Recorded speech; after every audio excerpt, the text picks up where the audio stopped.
is only one: restoration of Biafra.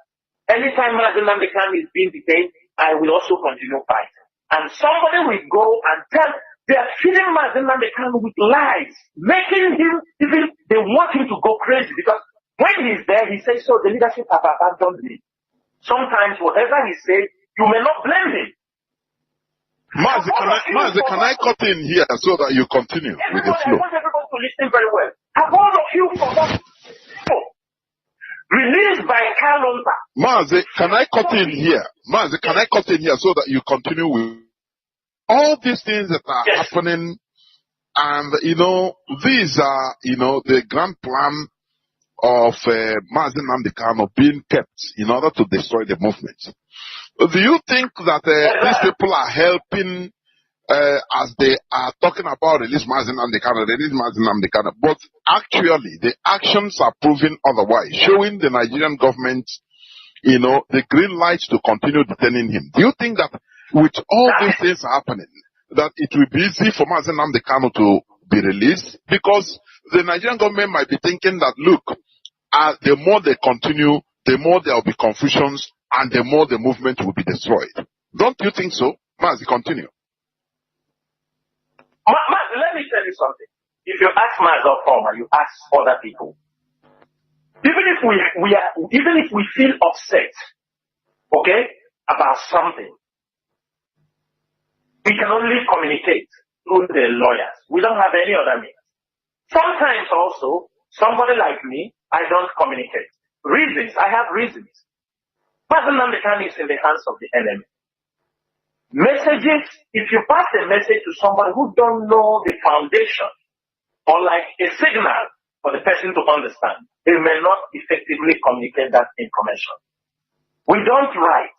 Reasons are, if the enemy is in the hands of the enemy, if they found out there is a grudge or anger in us, are you understanding my point? Maybe we are not happy for something, or they may use it, they get a very big chance to use it to attack, widen the anger, widen the problem. We understand those things. And that's why, anyhow it is, we keep our calm. With the blackmail, with everything. But let me tell you, people in America, I want to ask every one of you, and because I'm saying this in these are the lies they have put on the members of the people in America. Let me ask you something. Is it Chike Doziem that closed the account in America? Does Chike Doziem know what happened in the account in America? I'm sure the answer is no. Is it Chike Doziem, people in Germany, the German family? Is it Chike Doziem that closed the account in Germany? Is it Chike Doziem? Because why I'm saying this is so that you people will know the lies they put on this gentleman. They told you that Chike Doziem was the one that closed the account in America. The account, me and Chukwu, your former, went to talk about, even we become enemies, because we asked them, when they were saying it is in Nayanya, we told them, give us evidence.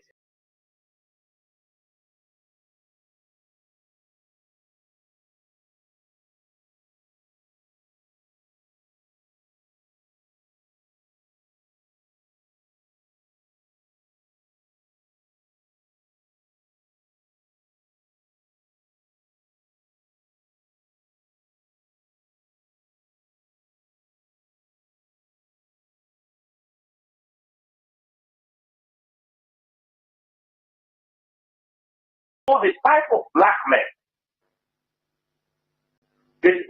blackmail, these people are doing, and the person who generates most of this blackmail is coming from Kingsley Kanu. Every blackmail against Chike Doziem and all these things comes from Kanu. They say Chike Doziem closed the account in Italy. I call these 4 countries so that all of you will be awake. The day Onyendu will come out. You people must stand up to tell him the truth. How you people's accounts were a close. Today,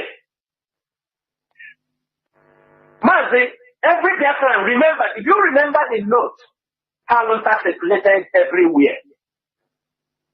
Are we not contradicting ourselves that Mazi Nnamdi Kanu banned the DOS not to talk about Simon Eba? Banned. If somebody has that paper, please republish it on social media. They brought this document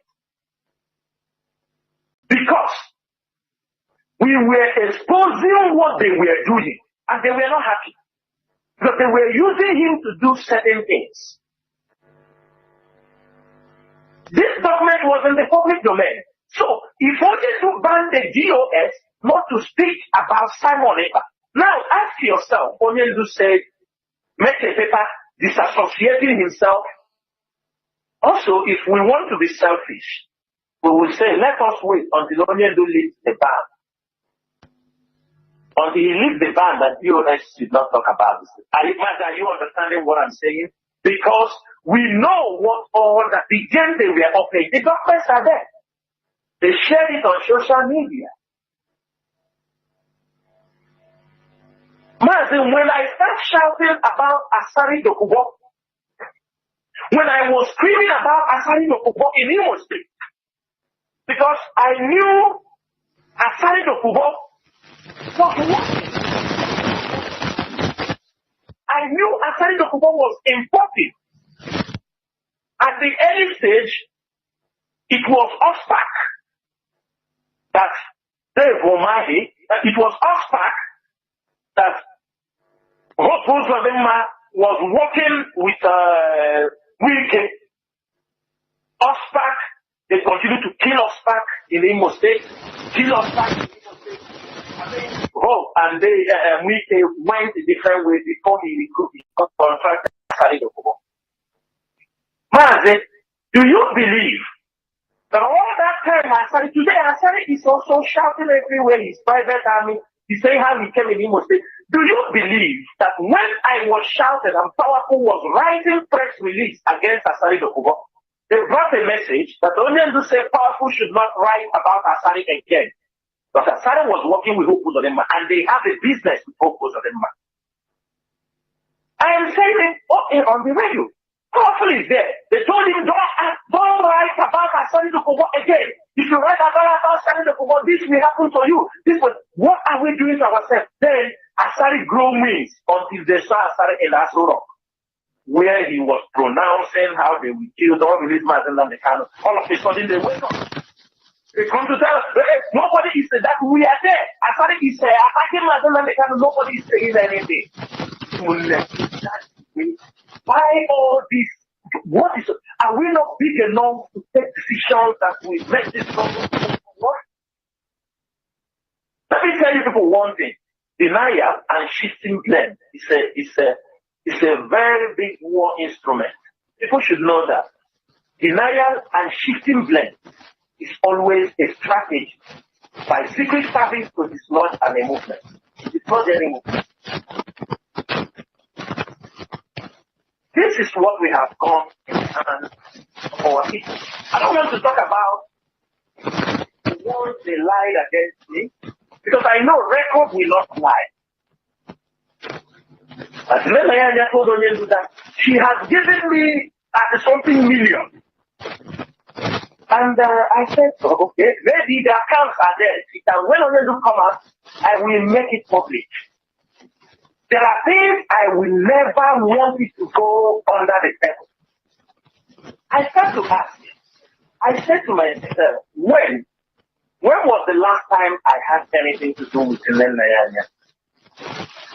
Because why I'm saying this, these are information that come out. I said, I hope she has the record.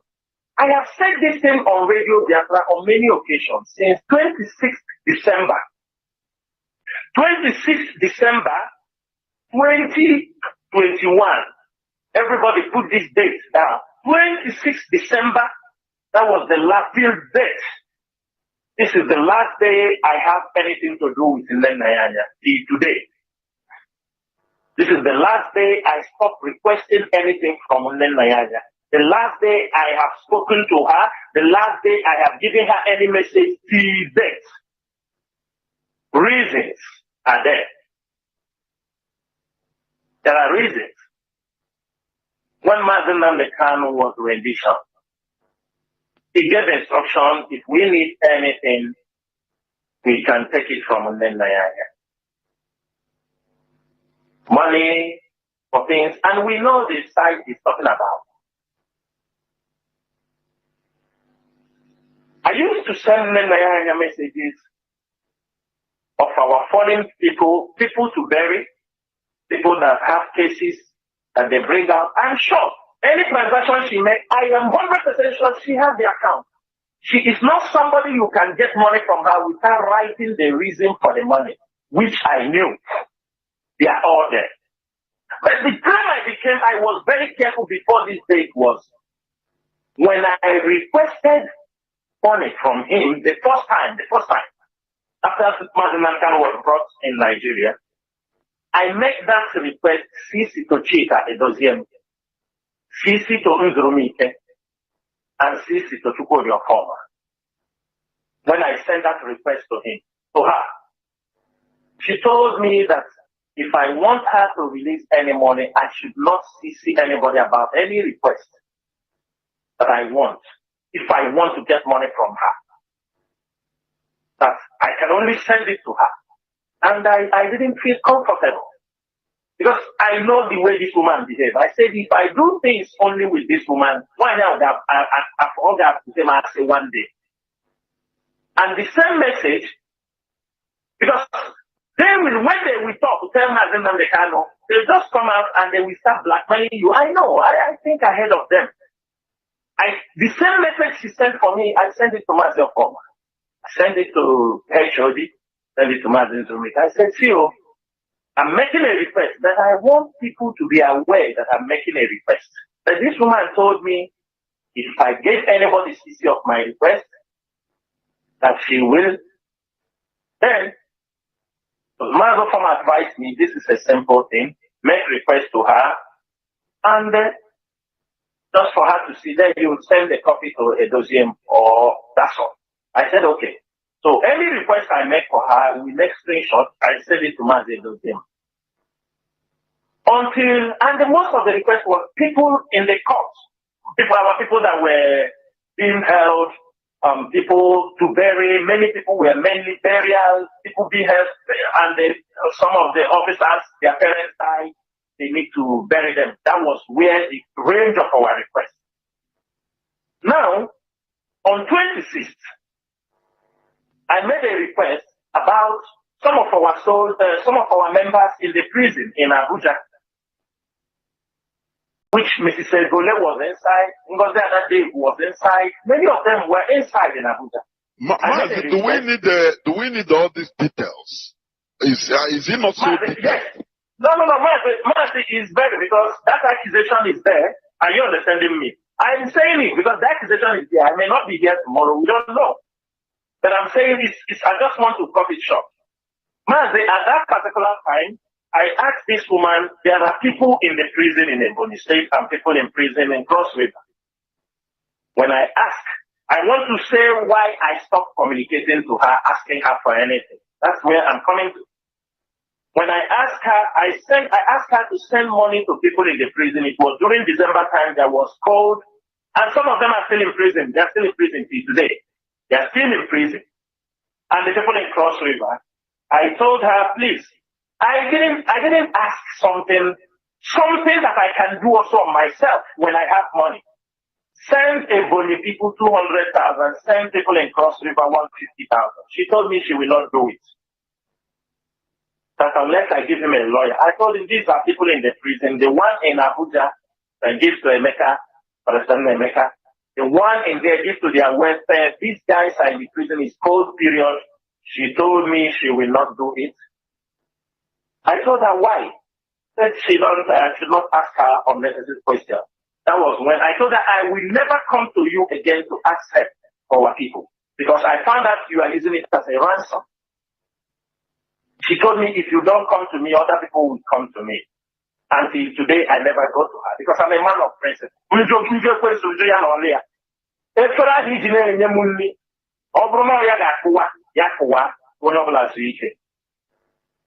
And I sent it to Mazi Alozie. I don't know later whether she sent it to them, and that was the end.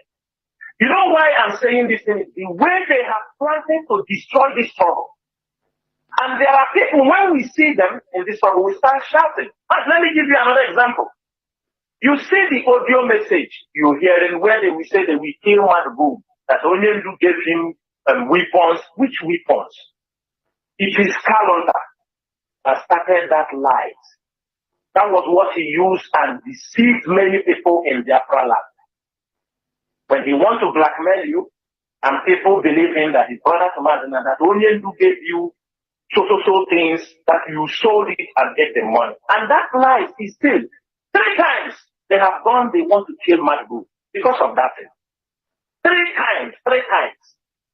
Something a man does not know, has no information about it. And he knew nothing like that. People have died where they are defending those things. But they, because they're holding the money, they thought they would destroy the struggle. Their aim was to dislodge this struggle, but today they have understood that this Biafran mission is ordained by Chukwuka, not by man.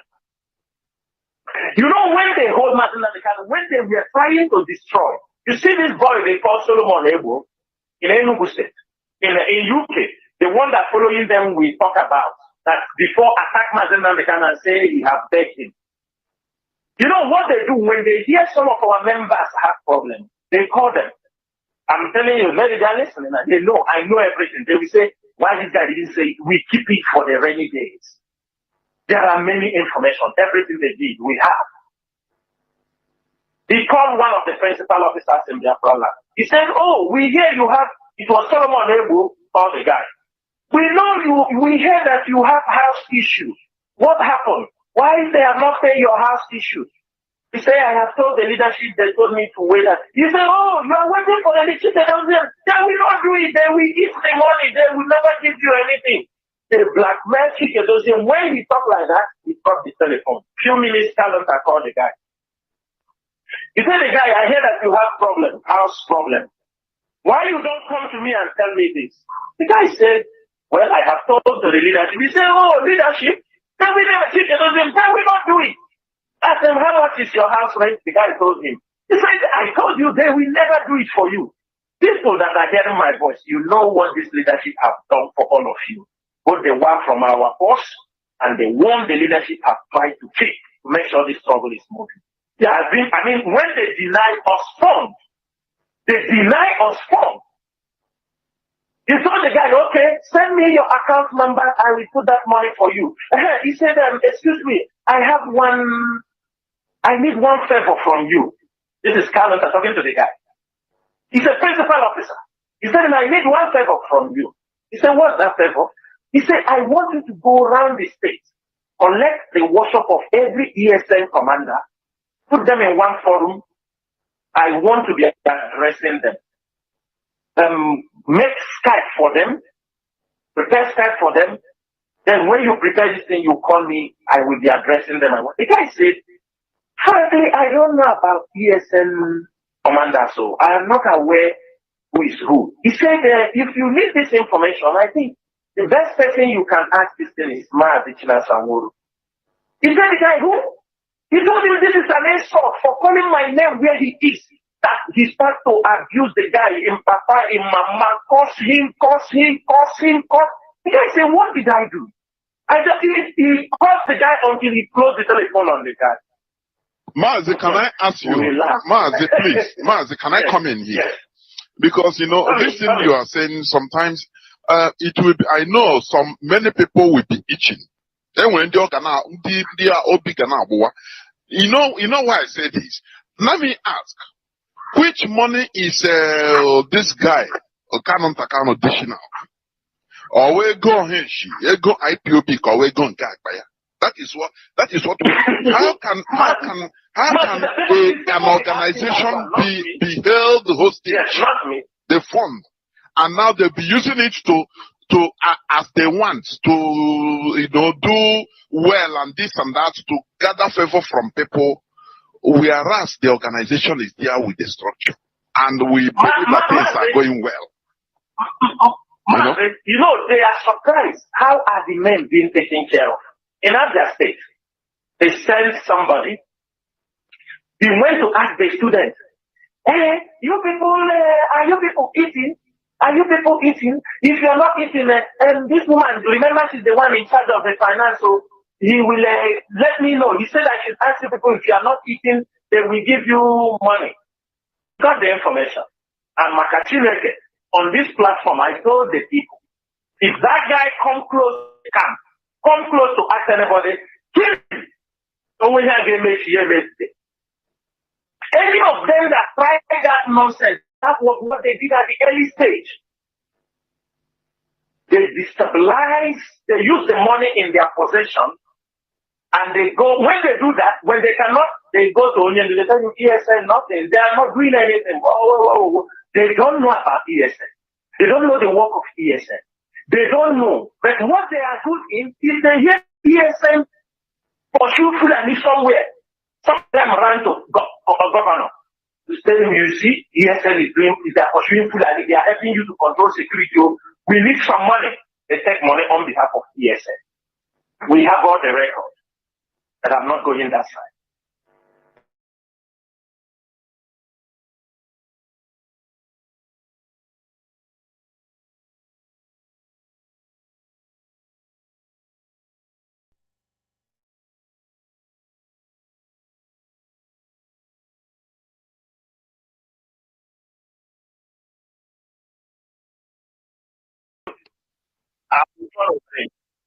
These are the things they have done.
using the derogatory words is against the Igbo race, against the people of the eastern region. And you see them, their plans, they are telling the foreign countries that you see these Igbo people that are in your countries making money. These Igbo people that are making businesses, you see them that all their money is being pushed to Biafra land through the Hawala system or through a clandestine operation. They are using it to form the separation is for a separate state. That they should remember these are Biafrans, so they should remember that these are Chinese, so Chinese of Africa. When they say these words to the Western world, they became careful because the Western world is always jittery when they hear about Chinese. They know what Chinese can do. But these are the kind of messages the Nigerian government push out there to the foreign countries. So when those who are doing this job for them tell them, don't worry, we are getting them, we are doing them this, we do them that, we do. And it is not only about the evil people of even some part of Edo, they put them inside. Everybody, some part of Edo, they will rule that area and they show you that that is so. You know, people are just disturbing themselves. People are just out of ignorance. They don't know what is facing them. Our people have put their minds so much on this buying and selling, on what to eat, they don't even know the danger they are facing as a race. That every morning, if Nigeria has that capacity, if they can, they want to know every single money every Igbo man sent into Biafra land or sent into Nigeria because of IPOB. That's why many of them, when a chief of staff say this kind of statement, they're supposed to rise up against him. Because when they say IPOB, they think, oh, they're talking about these IPOB people. But how many people are being killed because of IPOB? Because you are evil. You are being profiled. You go to the airport. They know you as an evil. You are being profiled. Buhari did this in Malaysia. When he was in Malaysia, he talked about the people bringing bad name for Nigeria and people from the Southeast in particular. And the Malaysian president tried to correct him. You can't come to a country and you try to segregate your country to talk down on a pride. Our people must understand. They were here, Asari Dokubo lashed on them. Why won't the defense chief lash on them? Well, one thing I have for the defense chief. This is a war Boko Haram is there. Their days are not numbered. It's IPOB in the southeast that their days are numbered. Well, I'm not going to challenge what we are doing is to debunk the rubbish that he has said. If he said that he is the chief of staff that nobody do this, then now, let him come. Let him come and they end IPO. Or if he wants, I bet him. Let us bet. Let us bet. Everybody says the chief of staff, I bet him. I bet him 5 million naira. Let him end IPOD and give us dates, the day he will end IPOD. It's a challenge. Let us make a bet. Tell us when you want to end IPOD. In 1 year? In 2 years? I bet him. 5 million naira bet. Those who knows him, tell him that Charles Awolu bet him to destroy IPOD. If he destroy IPOD 5 million naira, I will give it to him. Thank you, Mazi Alozie. Mazi. And before the lines are open, I want you to address all these things, all these issues too. These 2 points I want to bring out now. You know, it seems we have forgotten. We are in 2023. Last few months we saw the election in Nigeria. Before that, our people have been massacred. Even the rendition of Mazi Nnamdi Kanu, supposedly, among other things, in order to quieten him, to stop him, so that there will be Igbo presidency. Mazi, for me, this is not something that should be forgotten in a jiffy or in a hurry. That's why anytime I'm on I am always asking, where is the Igbo presidency 2023? So what I want to ask now is what is the leadership talking about the failed Igbo presidency. Because this thing, they used this thing to massacre our people and to make sure that IPOB was put in a state of stupor. Can I say that? But today, the Ohanese Igbo, they are crying for, agitating for ministerial posts. No more Igbo presidency. So, is the leadership asking this question officially, or are they going to ask it? Because we shouldn't forget this in a hurry. Igbo presidency, Igbo presidency, Igbo presidency. That is number one. The second, because I want you to treat the two questions before we open the lines. And the second point is this. We saw the statistics, the reports of the checkpoints in our land that I think this year alone, 600 billion naira taken out of the purses of Biafrans in the southeast. And if I'm not in Biafra land, southeast and south-south, so to say. It's only this 600 billion naira. From 2020 or 2021, 2 or 3 years back, they talked about 2.3 or 2 point something trillion naira taken out from our pockets, the pockets of our people, every Biafran. So, some time ago, when our leader was here, we talked about, taking all these checkpoints out of our land.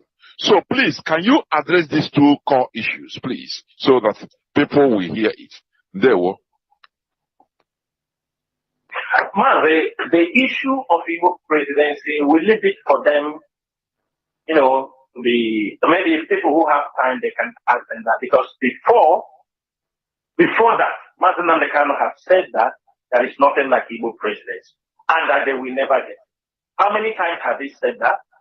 On many occasions. Even when Mazi Alozie was in detention, we continue with that message.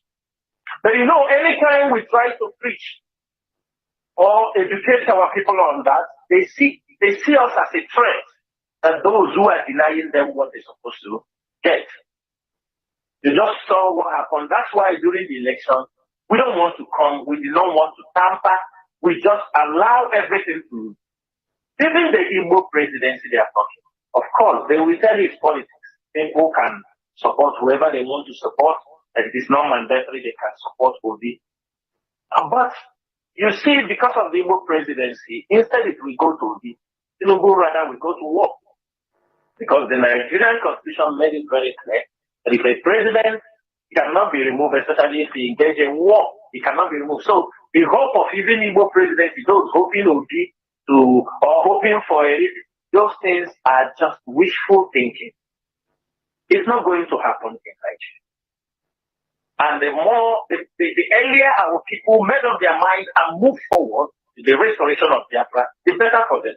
If not, in the next 4 years, you see, one thing is that what Hope of them is doing now is what Joseph Carlo have done years back. But we were in a meeting the other day, one of our members said, he said, if this time is the time of Tinubu, this is his own time. When do you think our time will come? Or the time of Joseph Carlo will come? That means we're talking about, if at 70-something is the time of Tinubu, when do you think will be the time of Ozodimma or time of, you see the kind of people who are being given Nigerian presidency? Igbo presidency is a dream that can never be realized as long as we remain in that contraction called Nigeria. One thing is that our people will be talking, attacking their own people than to focus and move on. For us, in IPOB, the Igbo presidency is over. That was a period. It's over, it's over. We told them next time also, when they come out, we will tell them again, this is a dream that cannot be realized. It's better that you support this movement for us to march on for the freedom for Biafra. What we are preaching is what are giving people the impetus, the strength to rise up. Like somebody said, Nigeria have no revolutionists. There is no revolutionist in Nigeria who can take up things and make it happen. You can only find them in the Sahel. That's why you see queues happening up and down. In Nigeria, no. Even if a coup happens in Nigeria tomorrow, it will have a very, within the army circle, it's impossible. Because it's a divided nation. It's a divided nation. If an Igbo man take up the power now, through a coup, what will happen? The North will come against, the Yoruba will come against him. You took the power because Obi, then if an Hausa man takes power now, they will say, Yoruba will say, oh, hey, you don't want people to rule. If who will do it?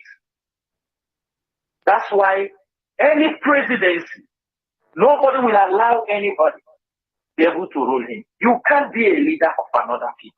You can only be a leader of your people. These things they are talking, why not if Biafra is restored? Then you talk about you want Igbo presidency, you talk. Because if Biafra comes, instruct Mazi Nnamdi, maybe that time we will return to Anambra presidency or with a presidency. You know our people love division so much. They will remember, and the other presidency. These things are only way our people have learned. The inability of our people to work as a unit, in unity, have caused them every simple thing there is division. Because people want position, they want to be acknowledged, people want to be in front, everybody wants to be the leader. That is the problem they have. And the Igbo presidency, people can cause those who want to remind them, we will always remind them about the Igbo presidency so that maybe they will wake up. And secondly, for Mazi, what you said, the report about police extortion in our place, that's one of the evidence to show our land is militarized. That's to show it didn't start today.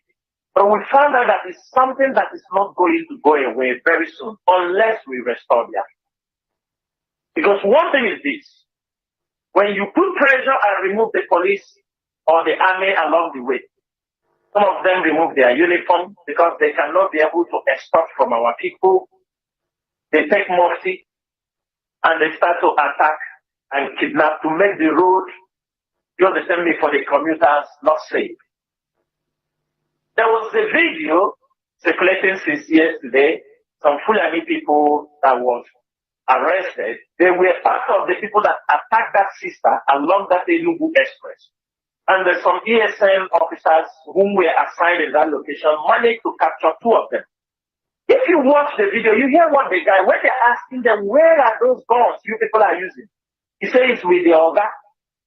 Which Oga? He said the gun is used to give, is the military that gives it to them. They will make operation.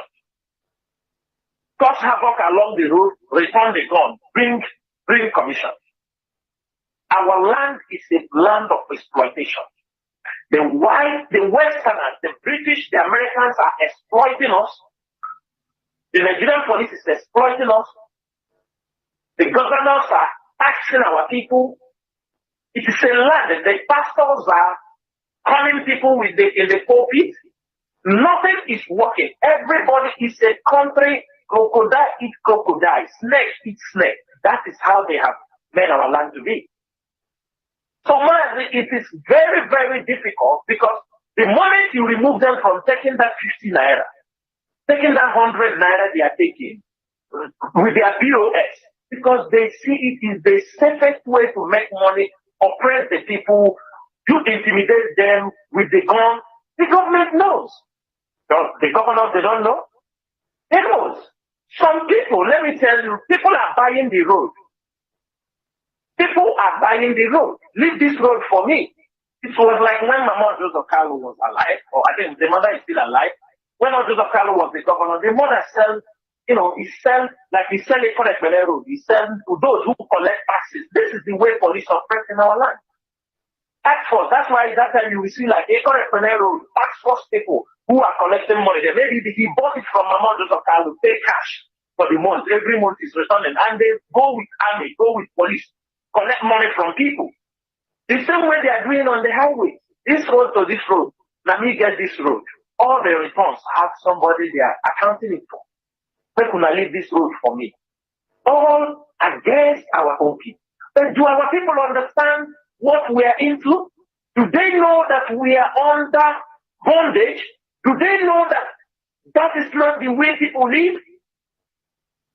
Even why the police will be escorting, nobody wants to talk. Nobody can even ask questions. Instead, the people in the car will tell you, okay, give an now, make we they go. Give an now. In a transport, somebody is in your car, you are traveling, the army will bring him down. Take him down, the driver moves. It's not his problem. You are bringing somebody from Lagos. You can't even ask anything. They tell him, bring your bag. A young man, maybe they found money in his account. The driver will not even, I'm coming with this guy from Lagos. No, they will not. They will just hand you over, and the people will say, I beg, follow them. If you have any problem, go and settle with them. This is the attitude our people have developed. And this is a very destructive way of life. Mazi, highly destructive. Very destructive. What you are saying, highly destructive. The person will be left alone to be slaughtered or to be, and they go their way. Yeah, Nobody cares. Slave mentality. When they step this guy down, maybe in the middle of expressway, maybe from Delta State to Onitsha. Maybe the guy don't know even anybody that place. He don't have anybody. And that is how that person, they can be killed, they can stop everything. He can't say no. This is a passenger with me. He didn't do anything. He didn't rob the car. Sometimes somebody don't even know anything, but maybe they found money in his hand, they found money in his account, and they are ready to do anything. And our people, so much it has become very difficult. And we must continue to speak up.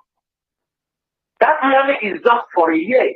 This is what they are making. Many policemen in Biafra land, they don't only end up in extortion, they build churches also. Why they escort you on the road, they escort people also in the churches. If you go to about many policemen own churches, they own churches. The people, they will pray and come on the road, they control.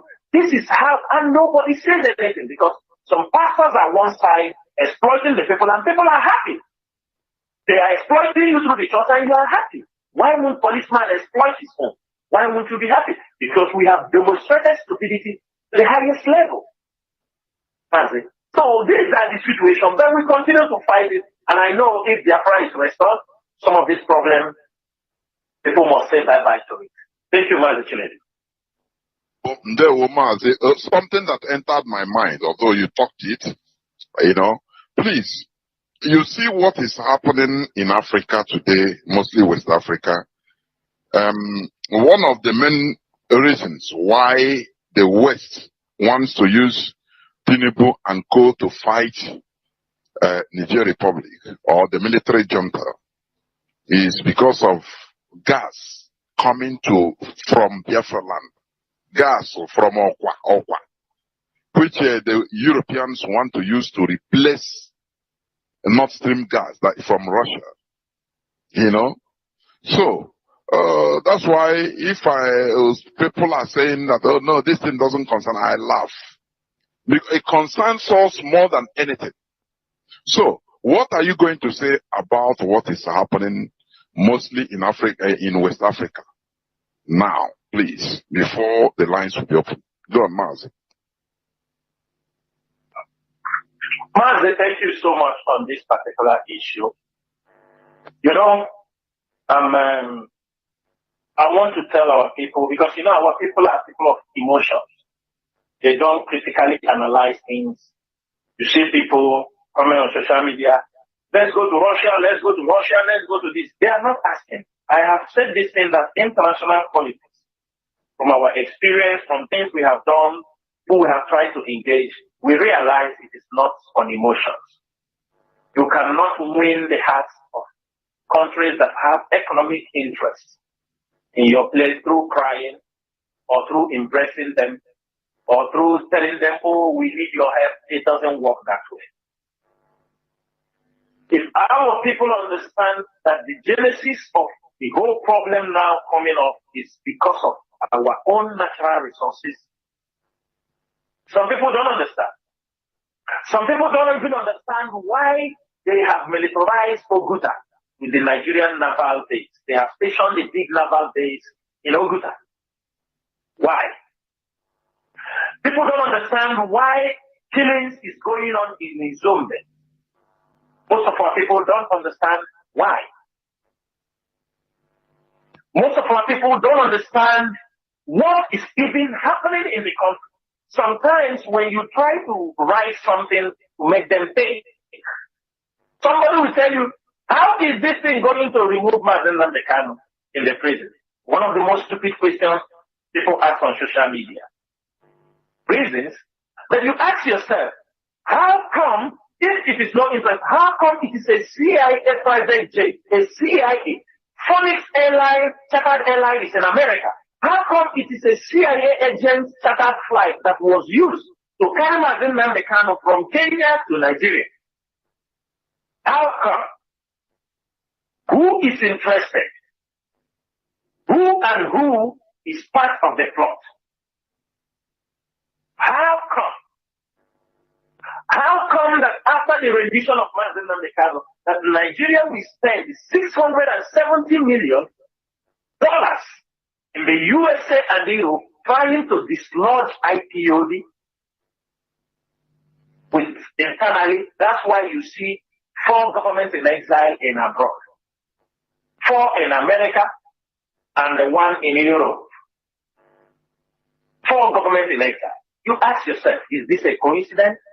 No, it's not a coincidence. It's because the love and greed for money for our people, they have, many people do sabotage. They do these jobs and go free. They make money and go free from it. Nobody is being killed. Nobody is being, that is why you see everybody, these guys don't make money by shouting and fighting against IPOD. They make money. Now, this issue is something I want our people, we have to be very, very careful. But I'm going to make certain things very clear. Like you pointed out here, the Americans intentionally blew up the Nord Stream gas pipeline that brings gas from Russia to Europe. It was intentionally done. And they denied it. And that's why I said here at the beginning, I said denial and shift of blame is a war tactics. It's something being used to deceive and disorganize and sabotage many things during a crisis like this. Why did they do that? Because they knew the pipeline. I think most of you have seen the pipeline. The pipeline that runs from Imo State and Niger State is gas pipeline. It's led down from our own land, That who led this? Chevron. Chevron. Mazi, do you know on record they say the gas pipeline from Nigeria from Warri, Mazi? It's a lie. No, that is what they write on record. That is what is written. It's a lie. It's a lie. The pipeline comes from Imo State. If they say it's in Warri, we shall see. You understanding me? We shall see. They say it's from Warri, no problem. We shall see. This pipeline, Chevron have invested over $19 billion because they want to be selling gas to the European countries. They don't want Russia to be selling for them. That's why they attacked the Russian Nord Stream gas line. Now, our own gas is led from Imo State and Opa. The same pipeline heads directly to the North Africa. And it goes in the middle of Nigeria. Let me tell you something Nigeria don't know. With the cooperation of France, because France is involved also, they're involved in the deal. Nigeria gets royalty from the pipeline from Nigeria. They get the royalty. But our place where the gas is being pushed, we get nothing. No electricity, nothing, Africa. Now, this pipeline, there is something Nigeria don't understand. Mali discovered that this pipeline that goes through Morocco, France did not want to tell, they didn't want to tell Mali so that Mali cannot get any royalty. So the money goes to the France. So France led this pipe from Nigeria at the border of Mali, part of Mali, and go to Morocco. So the royalty money for Morocco, for Mali, goes in the pocket of France also. And this pipeline goes towards Tunisia.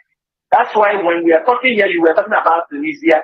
Tunisia is all these things they are exporting and deporting blacks.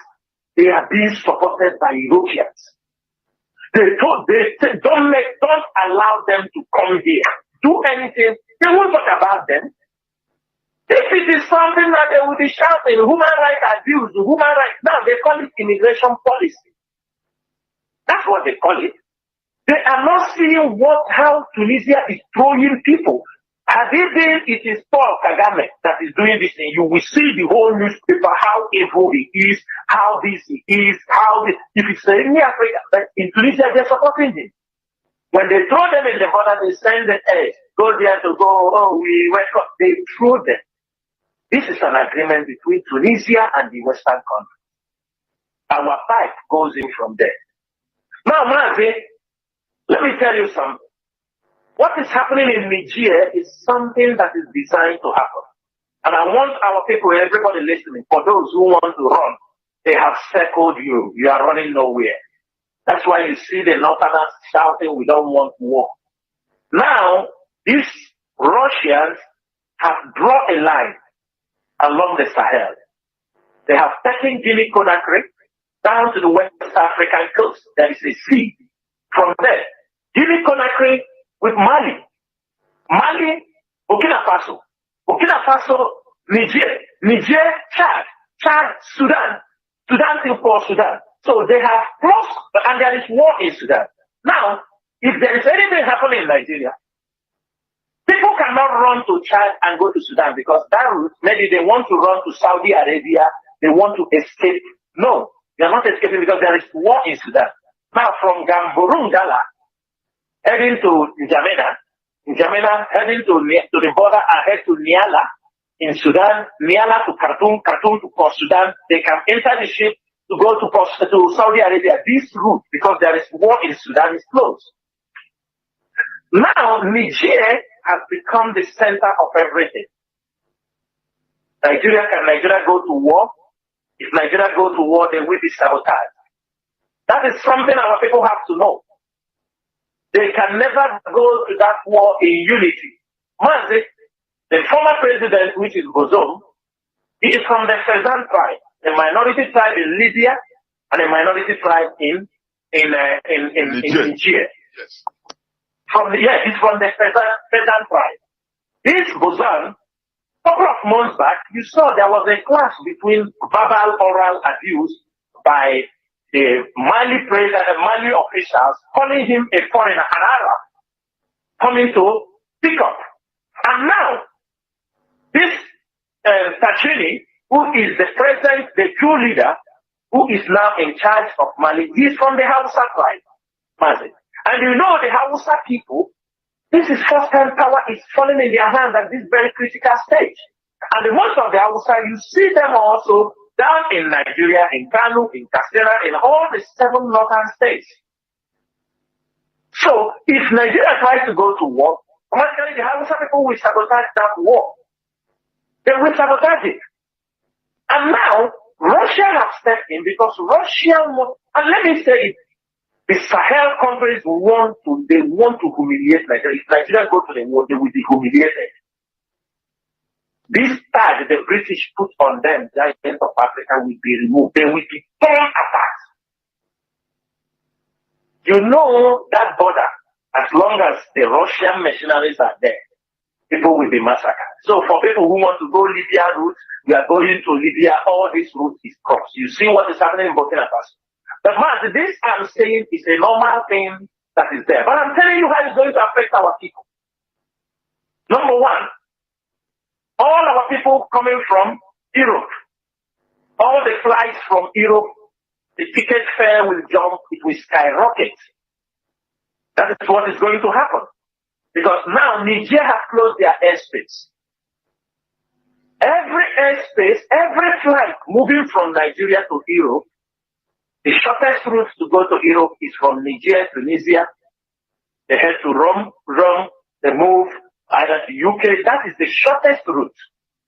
Now, when Niger have closed their airspace, tickets, airlines, these flights will no more be going from just fly and take off the Niger route straight to Europe. No. Now they will come down in West African side. Maybe the flight will come through Benin Republic, go from Cotonou, the Republic can enter Ghana, maybe now go, if Mali is still giving them airspace, they will not go from Mali down. So you see any flight going from Europe when they pick up. So you will see flights coming even from Middle East cannot come through Sudan and go Niger and land. No, they may go through Uganda, go this route. And they can't go through Libya.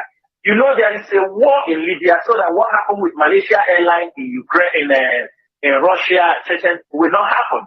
Because passengers airline, Libya, there is still war in Libya. So there is no possibility of passengers plane going through this route from Libya going to Europe. So if you're buying a ticket before from Europe down to Nigeria by $1,000, I am sure you'll be buying it by $2,000, $2,000 something dollars.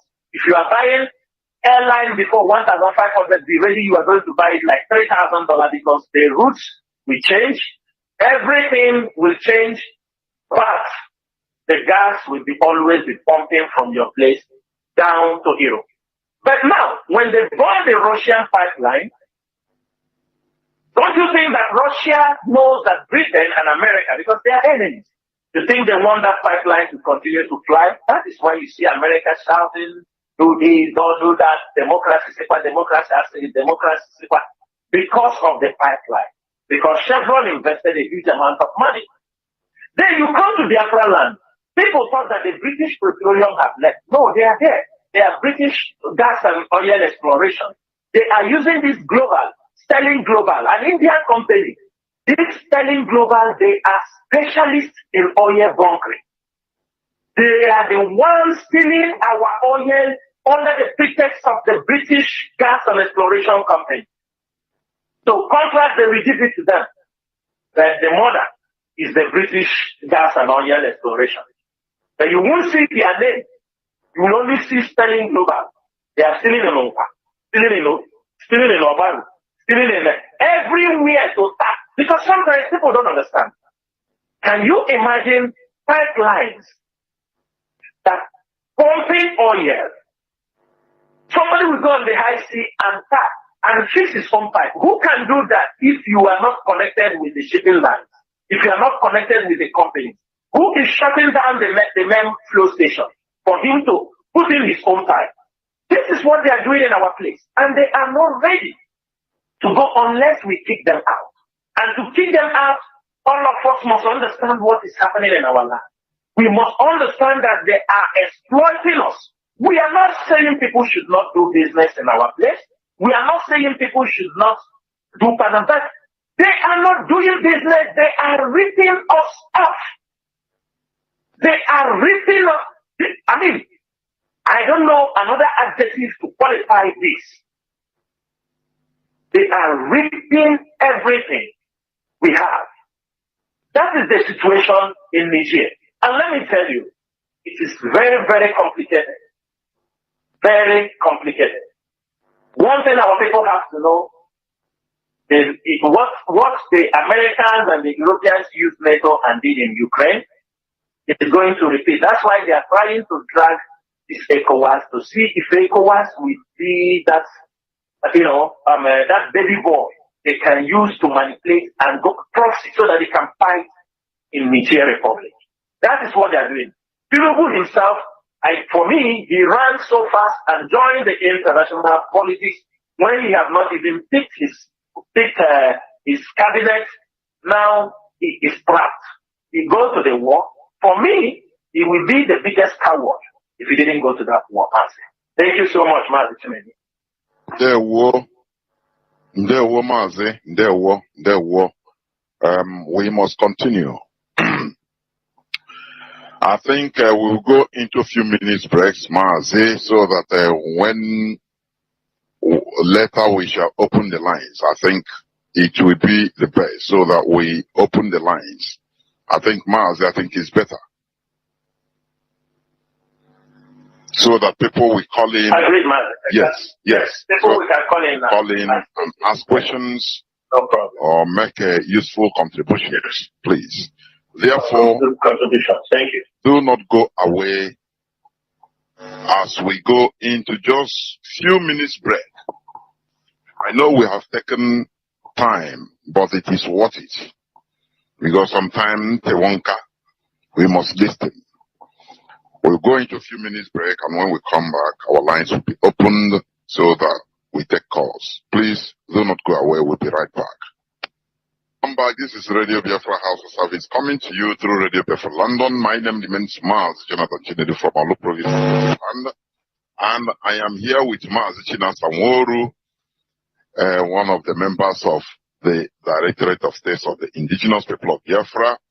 Today is 13th day of August 2023. Therefore, our lines are now opened. Our lines are now opened. And please, let me say this, that we want people mostly to give preference to people that has questions to ask, because we have only 1 hour in order to for these calls. Please, 1 hour only. So you come, please, I beg you, do not start your preamble. Do not enter into any preamble, thanking this and that. Go straight to the point. Be formal. Go straight to the point. Ask your questions, and now you listen to the answer. Because while doing that, we can take maximum calls, please. Our direct line is +1 213 328 6224. I repeat, +1 213 328 6224. Our WhatsApp and Signal number or line is +61 405 142 547. I repeat, +61 405 142 547. Do not forget that we are live also on IPOB Community Radio. We are live on FM 10 CHK 102.1 in parts of Biafra land. Also on social media, on Facebook, we are live on multiple platforms, including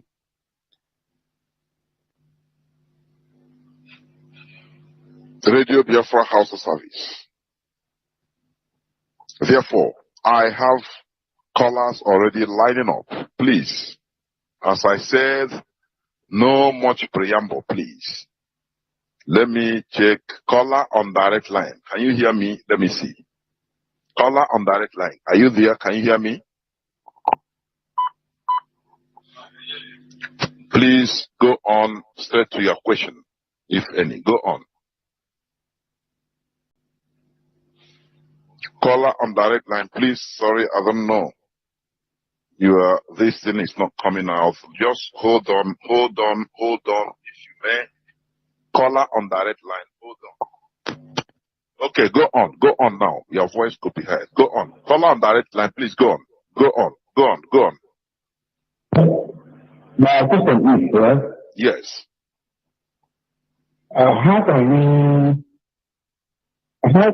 we treat the issue of Samoneta? Because as far as I'm concerned, the man is really trying to destroy IPOD, but by the grace of God, he cannot try it. So how can we tackle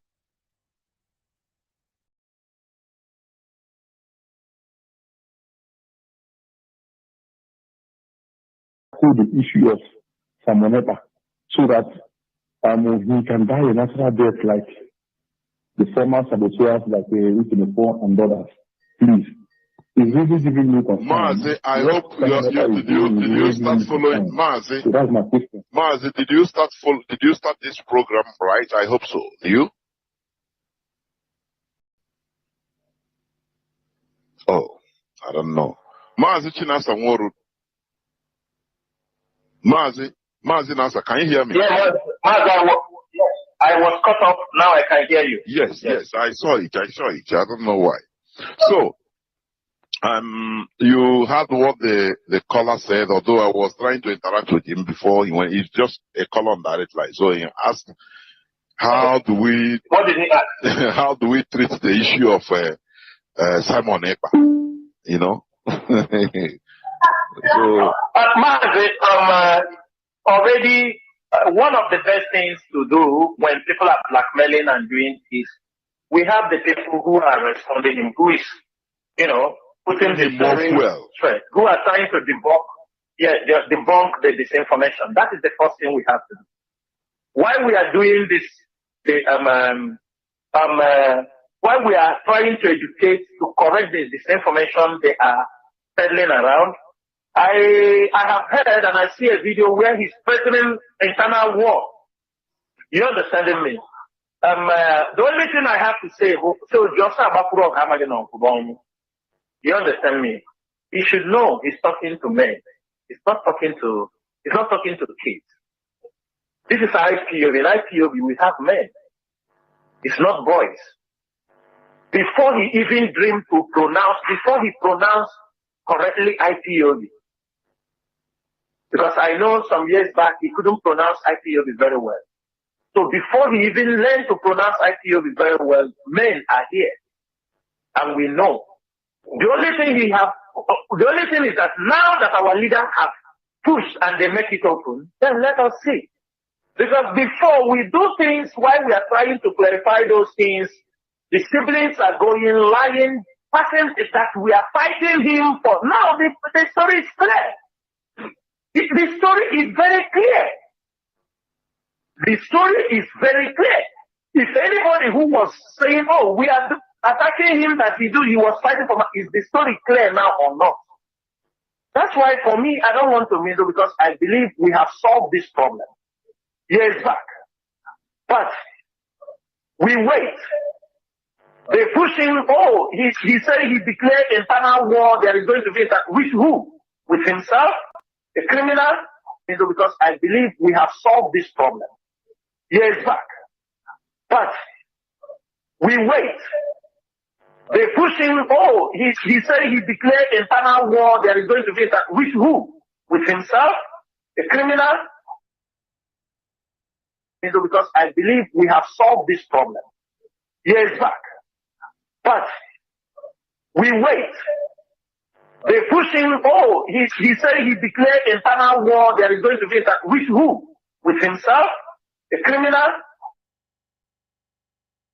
Because I believe we have solved this problem years back. But we wait. They push him, oh, he said he declared internal war, there is going to be that. With who? With himself? A criminal? Because I believe we have solved this problem years back. But we wait. They push him, oh, he said he declared internal war, there is going to be that. With who? With himself? A criminal? Because I believe we have solved this problem years back. But we wait. They push him, oh, he said he declared internal war, there is going to be that. With who? With himself? A criminal?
Nnamdi Kanu, ọgaranya onye ndu ndị Igbo.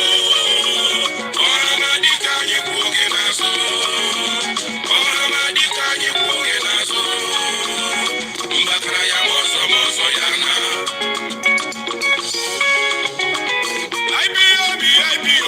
IPOB, one family. IPOB, one family. Asị m ụmụ Biafra. IPOB, one family. Ndị Chimeleze na mma. IPOB, one family. Nnamdi Kanu, ọgaranya onye ndu ndị Igbo. Ọhamadike anyị kwụ oge n'azụ. Ọhamadike anyị kwụ oge n'azụ. Mbatara ya ma ọsọ ya na.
Greetings to our listeners. This is Radio Biafra USA.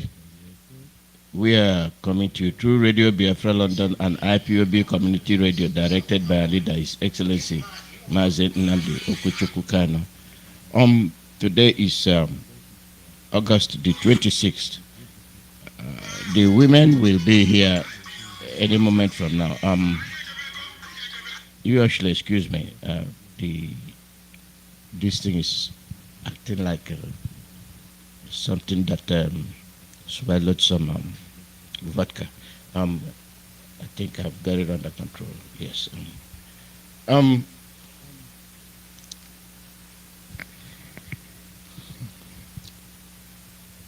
ECOWAS.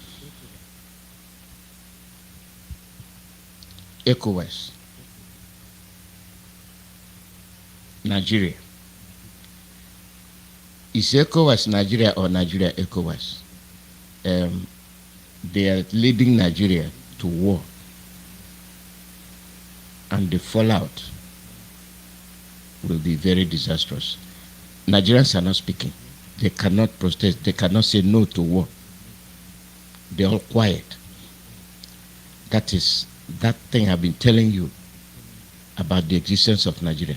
Nigeria is a cancer, is a threat to African countries. And now these African countries are beginning to find out. And they saw the evil acts of Nigeria, they didn't condemn it. Now the chicken has come to roost. They saw what the Nigerian government have been doing to Biafrans. They never condemned it, they never said anything. Now the same Nigerian government is turning against them.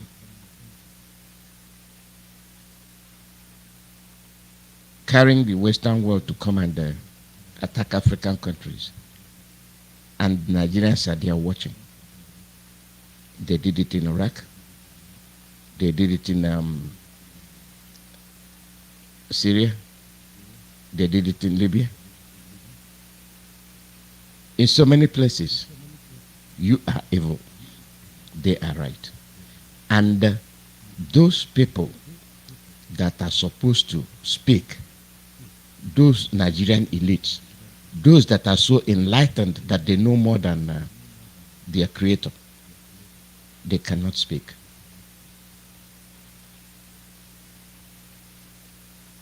we talk about civilization and elitism.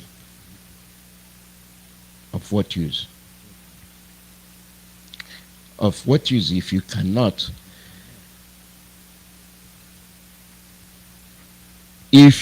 stand firmly and say no? But little countries that have values, that understand their culture, who they are saying no, we cannot be used anymore. I'm glad that these African countries are waking up, with the exception of Nigeria, that they bondaged. Money everywhere. Nobody wants to tell the truth. Nobody cares about the future of the generation to come. They are slaves and will continue to be so.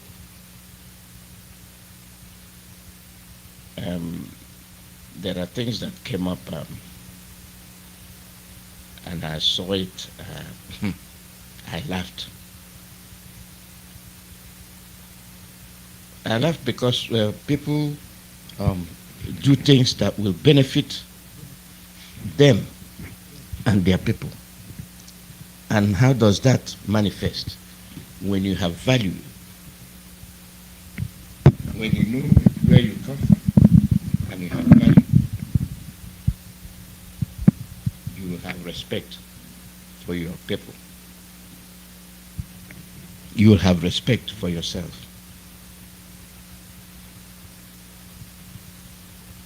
The thing there is that when they start killing you, then you know the extent of your crime. It is only in Nigeria that they run away. Instead of confronting their problem, they will run. Get out of the country, run. And then on the way, they will checkmate you. On your way, they will checkmate you and lump you all in prison. And most of you will be wasting, dying there. You run, you go through Libya, you die in the desert. And the same people committing the crime, you cannot condemn, you cannot protest, you say you don't want to die, but on your way, you die. And Biafra land, let there be peace in Biafra land. It's not happening. Brother killing brother. Only to say, let there be peace in Biafra land. And you have morons who come up saying they are soldiers. Who are you fighting? And our leader has said, you are not working for him. And you continue to come on the air, disseminating false information and claiming you're a soldier. You're doing this, you're doing that. But what gets to me is the number of people that listen to things that they know is not the truth. And just like I said, regardless of who you are, regardless of the crime you've committed, regardless of your status, anytime a criminal comes out from somewhere, he will have followers. That's the nature of the world. Bring out somebody from the prison. He'll tell you he's a man of God. He will have followers. The women are here, and we welcome them. And they want a good morning from here. Yes, Mazi Alozie, Ndala. Yeah, over to you. I'm meeting up. All right. Okay, sisters, we are on the air right now with Mazi Alozie. Mazi Alozie, we greet you. Good morning. Good morning and welcome. Yes, how are you doing, sir? Fine, thank you. And you? Okay, good. We thank God. Sisters, we are on the air. Good morning, Mazi Alozie. Good morning, my sisters. As always, my people, we appreciate Mazi Alozie. Been on the radio Biafra every blessed day, 7 days in a week. We thank him. We thank you so very much, Mazi Alozie. You are a wonderful guy. Good afternoon, our great leader, Mazi Nnamdi Kanu. We greet you.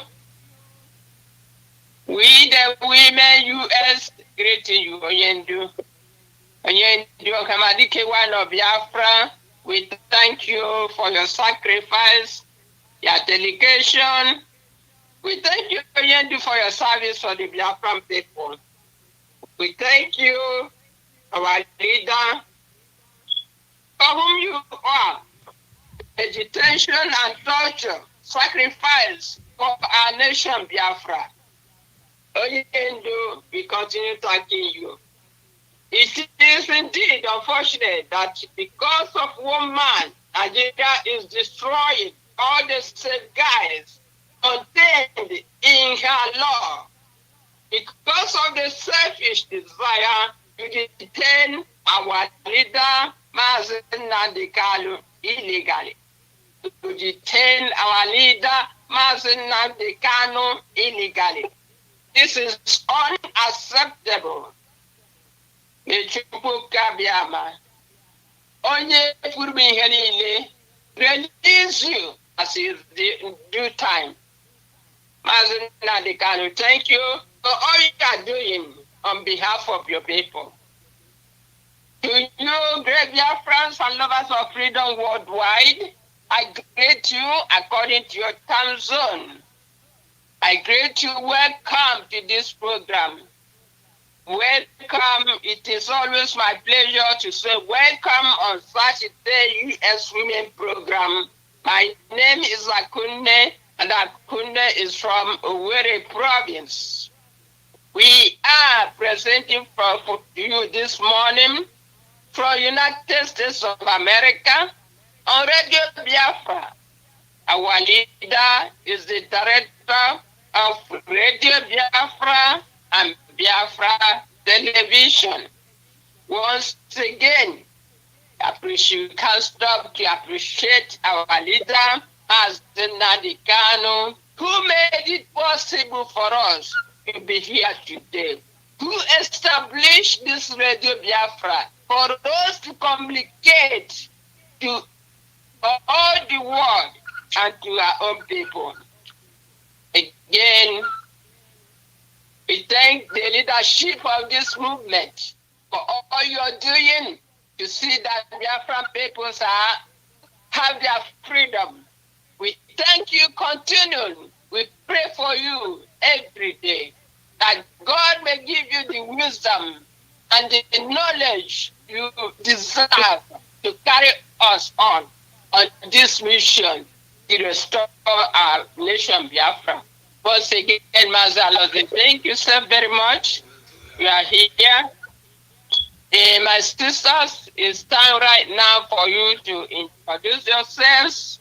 Let us begin with Dr. Tina Eberechukwu. Please go ahead and introduce yourself. Thank you very much, great Biafrans. Good morning, Mazi Alozie. Good morning, my sisters. Good morning, His Royal Highness. Ezigbote nwa Chineke, Onye Ndu Mazi Nnamdi Kanu. I also say good afternoon from here, Her Royal Majesty, Lolo Uchechi Okukanu. Good morning, good afternoon, good evening, great Biafrans, wonderful people, radio listeners and IPOB worldwide. My name is Dr. Eberechukwu, and Dr. Eberechukwu is Ezigbote Nwada Biafra, from the heart of Biafra land, the place that the zoo will destroy itself, Olu province. for coming to listen to us again this morning. Please stay tuned for the entire program because we have so much to unpack this morning to try to help us understand that the zoo has finally stuck their finger in something that they cannot get themselves free from. They have to go backwards. They have to work hard to free themselves from the trap that they had set for Ezigbo Ụmụ Chineke, but now they have entrapped themselves. It is a wonderful opportunity this morning to be able to speak to you. So I say stay tuned. We have a whole lot to say. Thank you, Sister Kunne. Thank you so very much, Sister Berechuku. Thank you. Sister Cecilia, please introduce yourself. Good morning, wonderful people of Biafra. Good morning, good afternoon, good evening, depending on what part of the world you are in. My greetings to Onyendu Mazi Nnamdi Kanu. Good morning to you. We are solidly behind you, and we believe that in no distant time you will be out of that dungeon. Onye nwa ezi nwanyị Uchechi Kanu, onye nwe m gozie gị jisi ike na-elekọta ụmụaka. Onye nwe anyị all our Biafrans incarcerated in the different jails, we greet you this morning. We greet our radio presenters. We greet our ESN doing a formidable job for the whole land. We say, God bless you all. We greet our people in diaspora, all Biafrans all over the world. We greet all of you. And we've come again this morning so that we can put our minds together, so that we can purpose within us and say, this race, we are not going to stop. We will continue until we get to the end. We have a lot, like my sister has said, to talk about this morning. Draw closer. My name is Cecilia. Onye Biafra.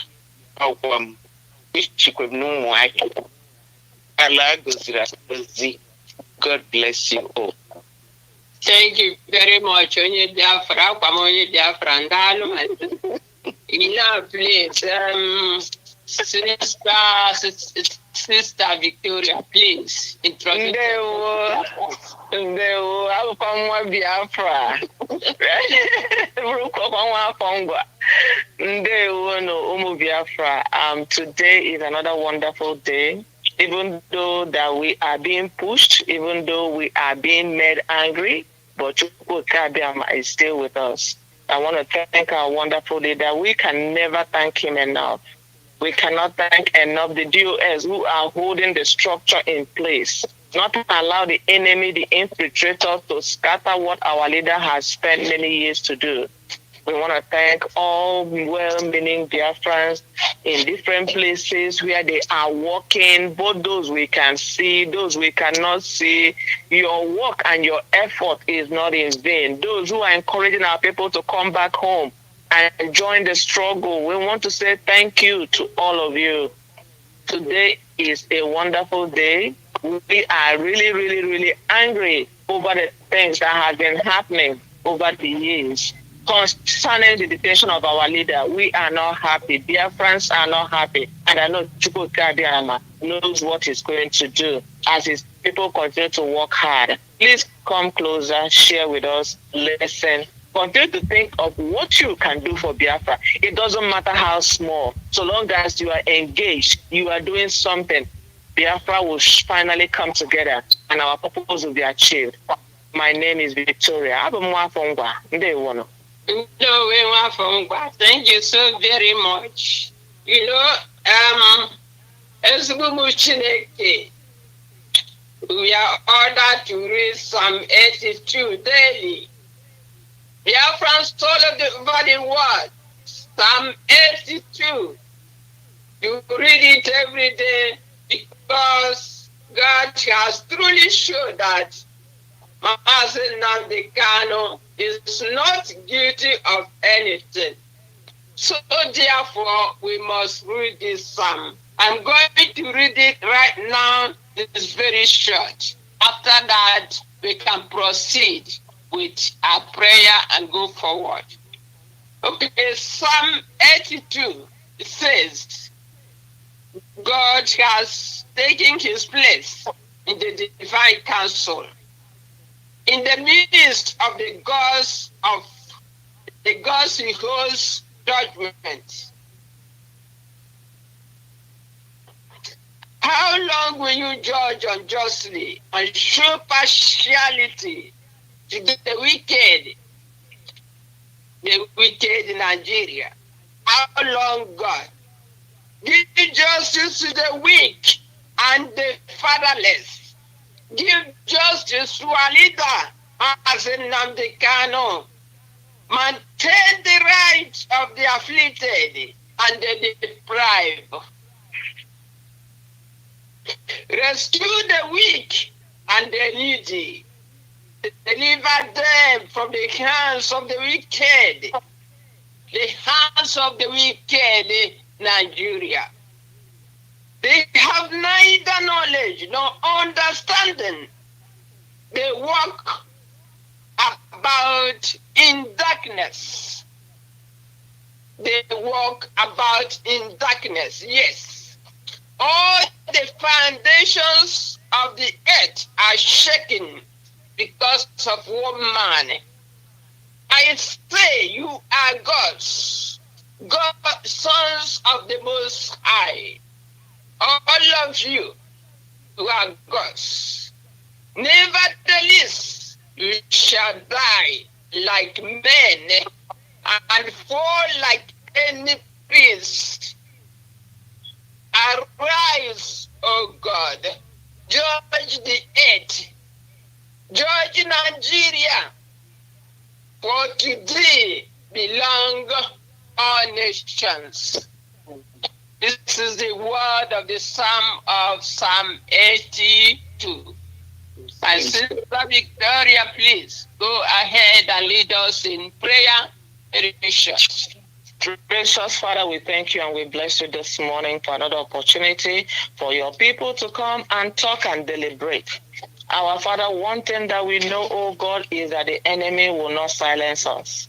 One thing that we know is that you are the giver of all wisdom, knowledge, and understanding. Everything that has been happening has shown us, oh God, indeed, that your hand is in everything that is going on. Nobody can have a secret against you, oh God, or behind your back that you do not know. Father, we are presenting our leader, Mazi Alozie. Father, the entire Biafrans are being punished, oh God, by the detention of this Biafra, especially Biafrans who are Biafra, who are yearning for their home. Oh God, we are asking, oh God, may you arise to our rescue. May the enemy not laugh at us and say, aha, I told them their God does not answer prayer. May the enemy not have the opportunity to rejoice over your people, Biafrans. May you not have the opportunity to rejoice over Mazi Alozie. You have started the work. Nigeria government has crumbled to the ground. And Father, Lord, your word is still standing. You know all the secret plan they have against our leader. The secret plans against Biafra. The secret plans against Chukwu. We are praying this morning that you're going to cause us to overcome. We are here this morning. Speak through us. Speak through us. Make our people to listen. Cause everybody to begin to add little things that we can do.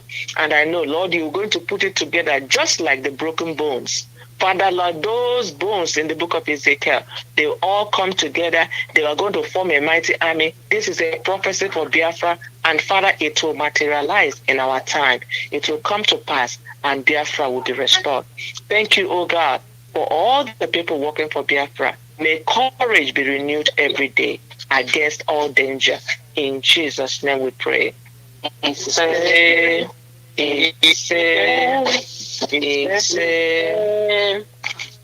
you very much, Sister Victoria, for that awesome prayer. Thank you. Now, let's jump into our program this morning. And as always, our thing remains the same. Mazi Alozie unconditional and immediate release. Yes, that's the theme for today. And always till our leader is reduced, and come back to us. This morning, our first topic is our leader, Nnamdi Kanu, is sitting illegally and unconditionally detained. Sisters, what did we learn on the recent routine visit by our legal team? Yes, recently our leader was visited.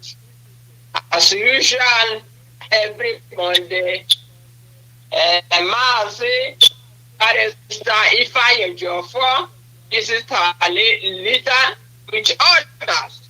Who we know is Mazi Alozie. He said, we visited our indefatigable client. That's our leader, Mazi Kanu. Today, being the 21st day of August, 2023, to brief him on an important development in his appeal before the Supreme Court of Nigeria and to discuss other matters of compelling concerns. It says Onyendu has briefed of the new twist in the already scheduled date for the hearing of the pending appeals before the Supreme Court, and to which she directed us to make the following statement. Number one statement that our leader directed the legal team to make is this. Why is the federal government of a country of over 200 million people afraid of one man's case? Why is it? A federal government that has all the security apparatus at its disposal. A federal government which invited Mazi Nnamdi Kanu's house in Afara Ibeku and killed over 28 innocent civilians. A federal government that criminally adopted Mazi Nnamdi Kanu from Kenya and extraordinary relationship to Nigeria. What exactly do they afraid of? It's a question. I believe they have seen this. They have to reflect and think critically on what they are doing to their leader. The number 2 says that he, Onyendu Mazi Nnamdi Kanu, strongly believes that the federal government's appeal against the judgment of the Court of Appeal, which discharged him and prohibited his further trial and detention, will not be heard because the federal government intends to illegally detain him indefinitely. So bad. That's what a wicked country can do.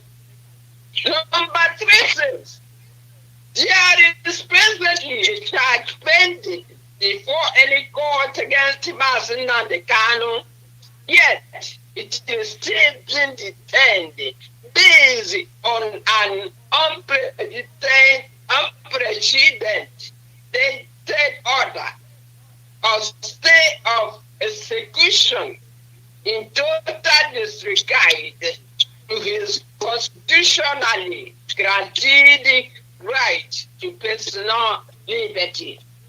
Sisters, Dr. Berechukwu, as we go on with this is long, we have to read some of them and make our people, especially those who have not read it, to understand what our leader is going through and what Mazi, the Nigerian government, is doing to one man What are they afraid of?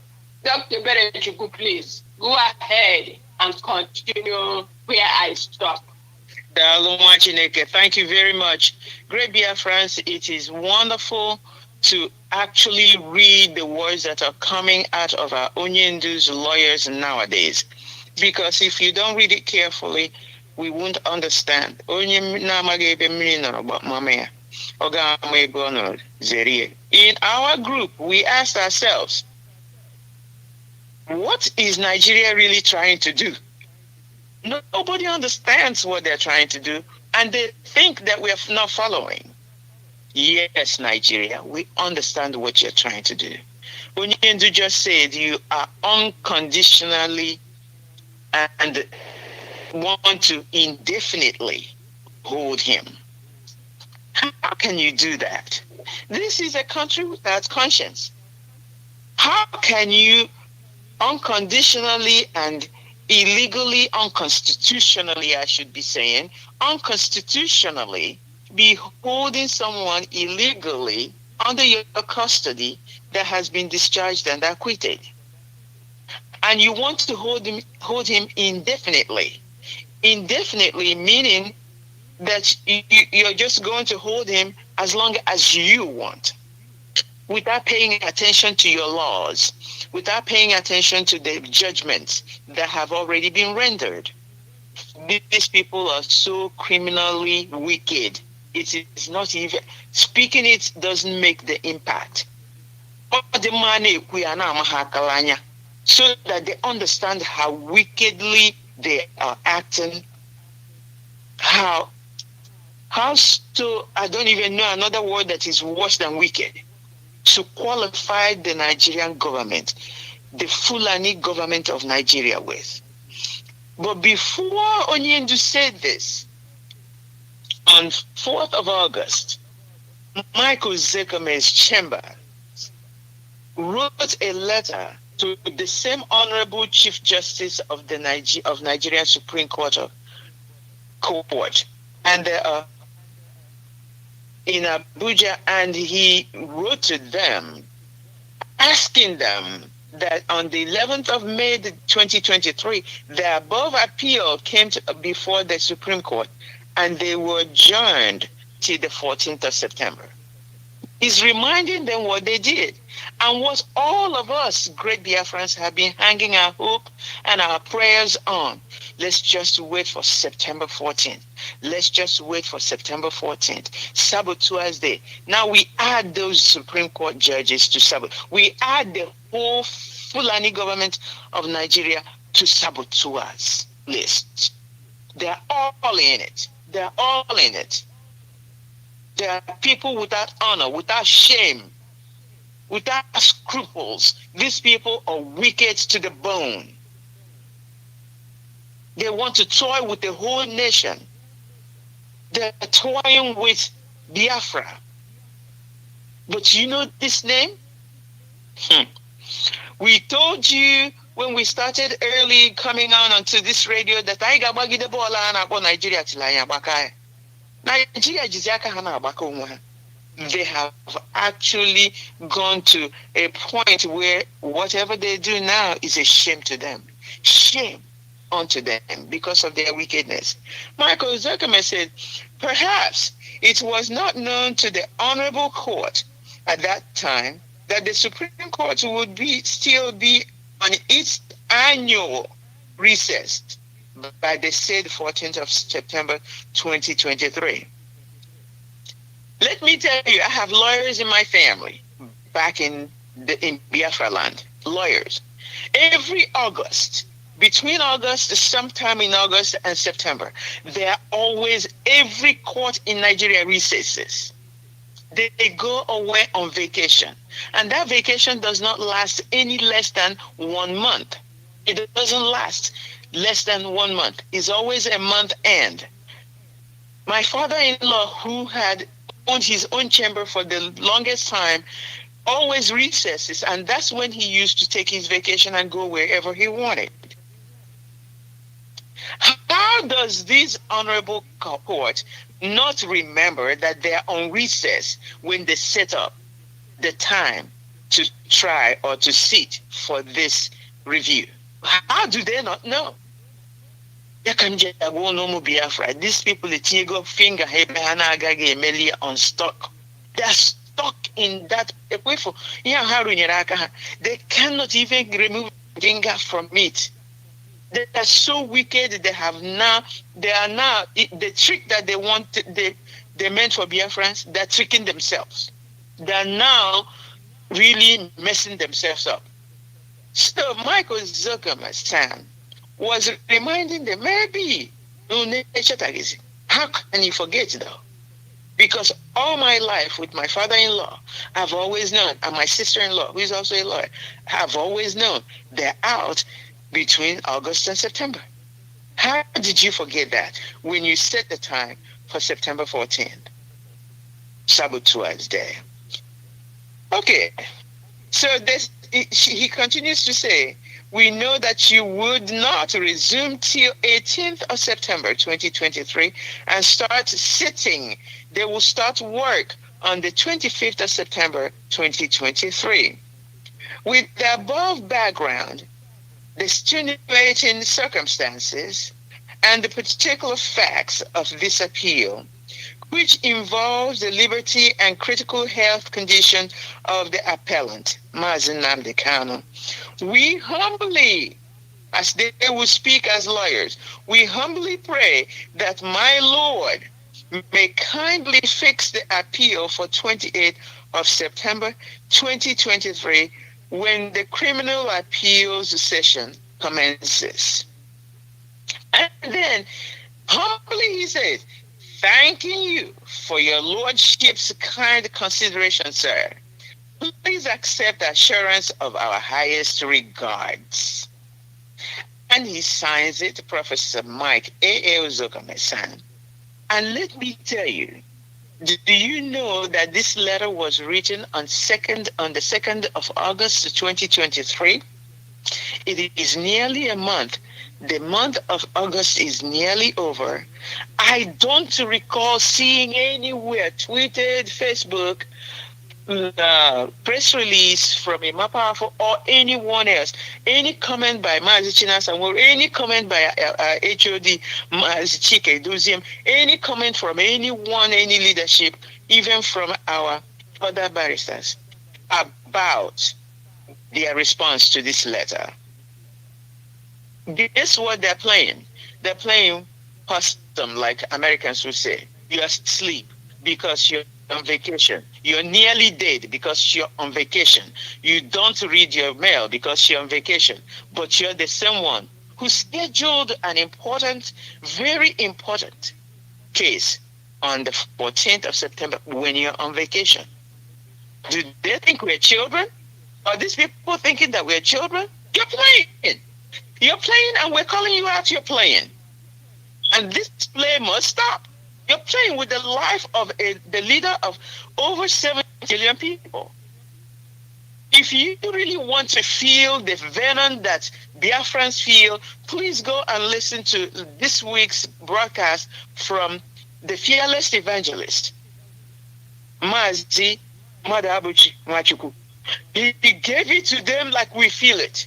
And when after you listen to that, you want to compare it to how you feel. Men and women, children, boys and girls have been praying for over 4 months that this day will come for our hope to be dashed by the Nigerian government.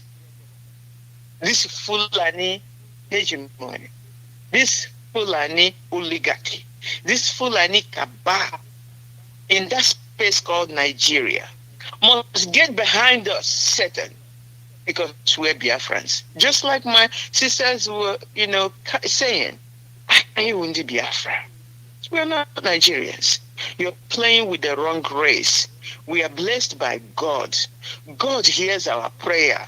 You're playing. Imana Chineke nenye mmadụ ọgbọ ogologo. Kijaka gị kwụgbuo onwe gị. And that's what God has given to Nigeria, the long rope to finally destroy themselves with their own hands. We are watching And we are putting all of that on Chukwokika. All of these things we're putting in front of you at your altar to say, this thing that these people are doing, like that Psalm 82 said, if you are looking down from heaven, destroy them, because they know what they're doing and they're not planning for us to survive. But we will survive and we will thrive, and they will destroy themselves. Continue. Thank you, Dr. Mirechukwu. Thank you so very much. Nigeria, they know, these lawyers, these judges, Nigerian government, all of them, they know what they are doing. They are making caricature of themselves now, and the whole world making caricature of them. You see how far Nigeria have gone to destroy themselves, to destroy Nigeria, Sister Cecilia, please, can you add your voice? Thank you so very much. I would like to continue with this, with the note from our able lawyer.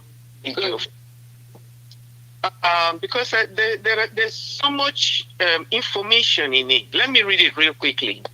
Where in the world has it ever happened that the court discharged a person, ordered his unconditional release, prohibited his further detention and trial, yet that person is still being held in solitary confinement? The world is talking about human rights. And I hope they see this as Nigeria going contrary to the rights of our leader. Human right is when we exhibit the rights God himself has given us. When we are able to stand and speak and act freely. This is a man who has not done any wrong. They haven't found him with a gun. He hasn't shot anybody. He hasn't killed anybody. He hasn't done money laundering. Nothing of that sort. Even their own courts has discharged him. Yet, Nigeria continues to hold him down. And this information continues. I'll read that he, Mazi Nnamdi, is only exercising his right to self-determination, a globally recognized right, which is also provided for in the Nigerian Constitution and other international conventions and treaties, which Nigeria is signatory to. Whether the appeal is heard today or not, the truth remains unchanging. Mazi Nnamdi Kanu has not committed any offense known to law. If he had, the federal government would not be afraid of processing their own case. So here we now see why Nigeria is scared of processing this case, because they have done everything they could and they have seen that this man is an innocent man. They are holding him against his wish. So they have no case. They don't have any case. They are so embarrassed. They don't know how to continue. And this is why they are dilly-dally. Come today, come tomorrow. This man has not committed any crime. Nigerian government, let Mazi Nnamdi Kanu go free. Let him go. He's a free man. He ought not be in your dungeon. He ought to be out doing the will and the purpose of God on his life. Let him go. This is why you are postponing and postponing indefinitely, giving dates that you are not sure about. What a ridicule to the Nigerian court system. What a shame to the so-called giants of Africa, that you don't know on what date you are on recess. You cannot remember. You make appointments. Very important case, you put it, not knowing that you are going for recess. I am calling on the Nigerian government even today. Release Mazi Nnamdi Kanu because he ought to be a free man. Thank you. Thank you so very much, Sister Celia. Thank you. Mazi Nnamdi Kanu is innocent. That is why the Nigerian government don't know what to do with it. Listen, Nigerian government, just let Mazi Nnamdi Kanu go. Mazi Nnamdi Kanu have no case with you. Only that go there today. There is a hearing. Okay, Mazi Nnamdi Kanu, we set you free. That's what we need. You know, stop torturing Mazi Nnamdi Kanu for nothing. You have wronged our leader, Mazi Nnamdi Kanu, so dear. You have wronged him. He didn't do anything against anybody. Mazi Nnamdi Kanu was only exercising his right as a human being. Does this merit to be jailed indefinitely? Nigerian government, rethink what you are doing to Nigerian people. Rethink. You think you are doing this to only Mazi Nnamdi Kanu? You are lying. You have to think critically on what you are doing and how you are putting Nigerian people in jeopardy. This is enough for the wise. Sister Victoria, please, add your voice. Thank you, my sister, for the opportunity to add my voice. It is very, very much disheartening that a country is stabbing itself on the stomach, on the foot, and everywhere just to destroy justice. I wonder what they are going to judge, because history repeats itself. If something else will happen in the future, where is the judgment of a whole nation? That tells us that this thing called Nigeria is not a country. This is not only a British company, but a political arena. And we know that politics is built upon lies. We know that politics is built upon things that are not relevant. Politics is built on calling white black and black white. This is what they are doing. Yes. In Nigeria. Mainly in Nigeria. That is what the politics is built on. How can you now begin to destroy your own law just for you to face the justice? Just for you to face the right thing and call a spade a spade. The same court, they call it the highest court. Does anybody in that contraption has faith in that highest court? No. There is no faith in it, because only one man in what do you call it, at the dungeon, the DSS, runs the country. He determines who is released and who is not released. This person is not the president. This person is not the lawyer. This is just a different person acting on behalf of Fulani Plan. If you guys may have forgotten, by the time Mazi Nnamdi Kanu was kidnapped and renditioned to Nigeria, Malami said his judgment will never come because they will reschedule and reschedule and reschedule, and Malami will die in exile, not our leader.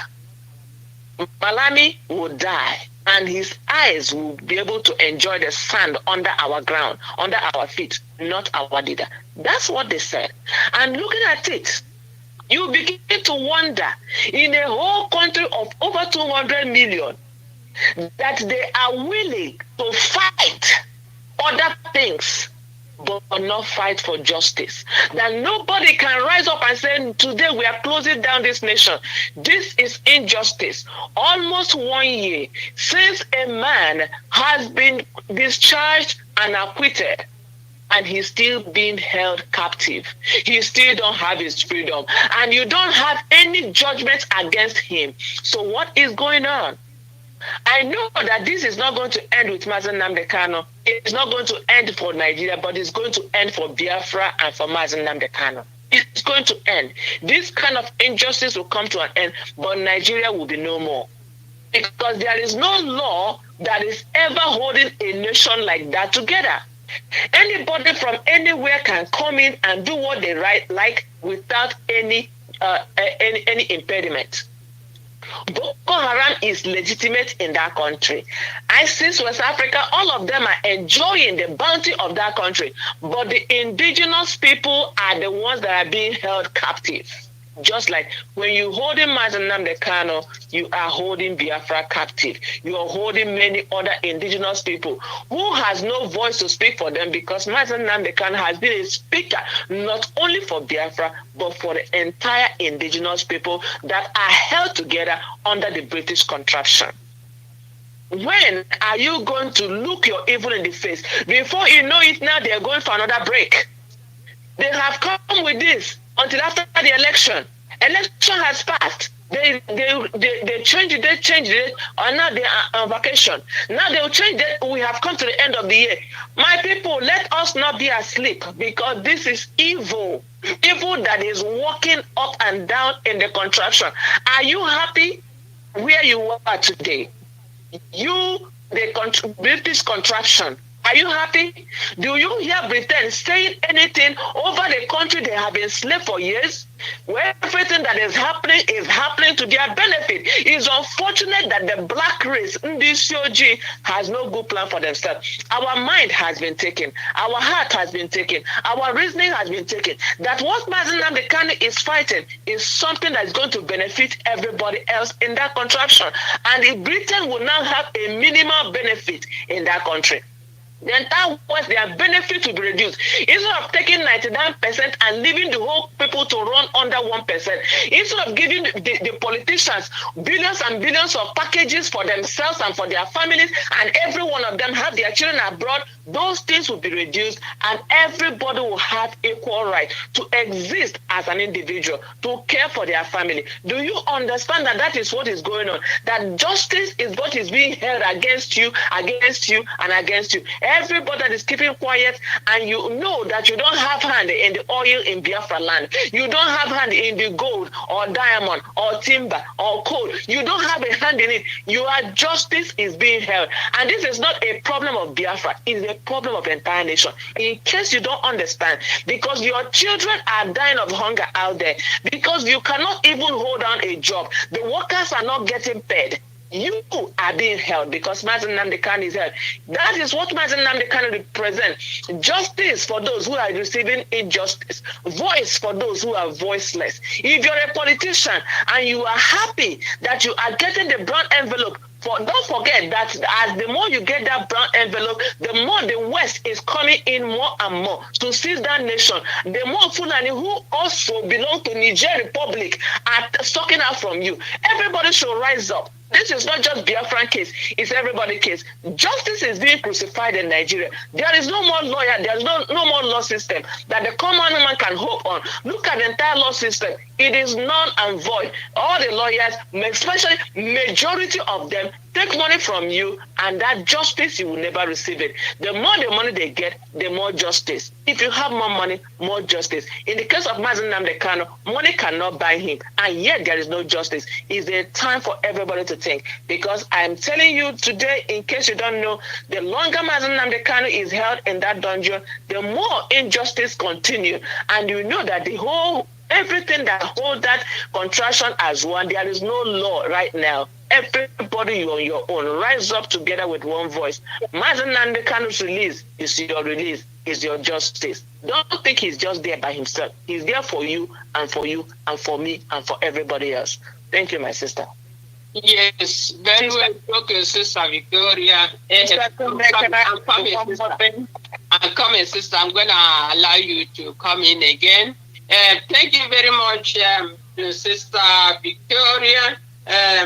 Yeah, Mazi Nnamdi Kanu is suffering for all of us. You know, let me say this here. Let me read this on what I'm looking at here.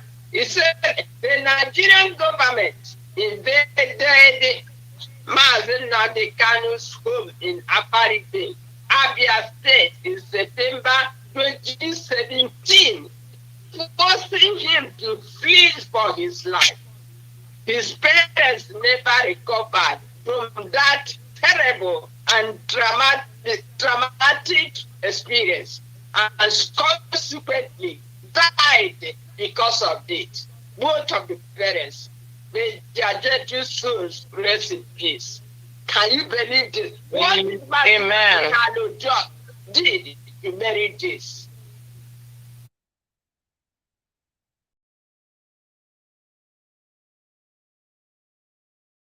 Consequently died because of it. Both of the parents, may their gentle souls rest in peace. Can you believe this? What Amen. Kanu did to merit this? Our women killing our girls, they have never stopped after they killed people. They killed people in the compound, in the palace of Ezibweze, Afarukwibeko. And they decimated that compound. They wanted everything to die, including the dog in that compound. And our leader narrowly escaped with his life. And his parents died because of this trauma. They don't want any family that is advocating for Biafra to live. And after that precedence, they have been going into family after family, kidnapping our people, killing our people, dismembering people, just maiming and killing. Is mayhem in Biafra land, all orchestrated by the Fulani government of Nigeria. And they tell us, oh, forget Biafra. You should forget this Biafra thing. It's causing problem. No, you're causing problem. We're not causing problem. We're claiming what is ours. Your country doesn't work. Like our leader said one time, if there is food, if there is good road, if there is good livelihood in Nigeria, would anybody be agitating? Nobody will be agitating. But we have seen that you're not one, you segregate and you discriminate against Biafra nation. That's why we're agitating and we must go. We don't care. And this way that we're doing it is the slow and steady way for you to kill your own selves. Give us a referendum. But the thing I wanted to add, my sisters, was this one thing that now is really the mantra of Biafra nation. Nnamdi Kanu and the IPOB accuses Supreme Court of deliberate subversion of justice through frivolous adjournments. We are accusing you. We are accusing you direct. We are not mincing words about it. We are telling you that the Supreme Court is deliberate in their subversion of justice through frivolous adjournment. What is driving you away from your own courts? Why can't you come and speak the truth? Like my sister Victoria said, come in, or Sister Cecilia said, come in, say, Mazi Nnamdi Kanu, you have been acquitted and as accused, you have been released from what you are. Even they have even suggested that nobody accuses you of any more thing in this line. They have even suggested that you be paid compensation. Go. What is hard about that? To be a just man. Yeah, because they are afraid of one man. They are afraid of one man. They are just wasting our time. We need. But sister, you don't understand. They are not afraid of just Mazi Nnamdi Kanu. They're afraid of the legion that he leads. They're afraid. That's Mazi Nnamdi Kanu, okay? Yes. That's Mazi Nnamdi Kanu represented. That's correct. I know. But sister, if you don't understand, that's why they have sent all these infiltrators, these agent provocateurs and saboteurs among us. Mazi Nnamdi Kanu has a following, has legion called IPOB behind him, so that they can just do whatever they want. But do you know, they failed again, and they'll continue to fail. Yes, we are here. My people say we go nowhere. We go nowhere. We will be here and we'll watch you release our leader. Yes. The intention of the federal government, according to this note from our Igbo lawyer, says, the intention of the federal government of Nigeria is for our people to revolt. This is what they are planning, for our people to revolt. And then they will say, oh yeah, you see them, they are miscreants. They don't know what they are doing. They are causing unrest. That is all they are waiting for. But Umu Chineke, I congratulate you for being calm. And let us continue to remain calm. Until I can see no, let us continue to remain. And it continues, it says, the intention of the federal government of Nigeria for our people is to revolt so that their lawless and untrained security agents will invade Biafra land. Yeah. That's the whole thing. That's the whole thing. Onyendu urged Ezigbo Umu Chineke not to take the bait. Do not fall into that trap. We are not going to revolt. We have to stand on our integrity. Do not fall into their trap. This was so interesting to read, that the federal government is just waiting and watching and trying to give bait so that our people will revolt, and then they will start shooting, they will start killing, and they will start dismembering and selling body parts. This is all they are waiting for. But we are not going to fall for their tricks, because we know how they operate and we know what to do as Ezigbo Chineke. Thank you. That is why, let me say this, that is why, IPOB leadership is 100% step forward before federal government. We know their plan. We know their plan. That's why we are where we are today. And they are killing us one by one, eliminating us one by one. Waiting when we're going to revolt. And by the grace of God, we are not going to do that. They will be on their own. They want to kill all of us. It will not work for them. Go ahead, Dr. Oh no, go ask. I don't even know how to explain it to you. You cannot kill all of us. You killed 7 million of us during the war, and our population was not even up to 50 million then. And where are we today? We are 70 million and counting.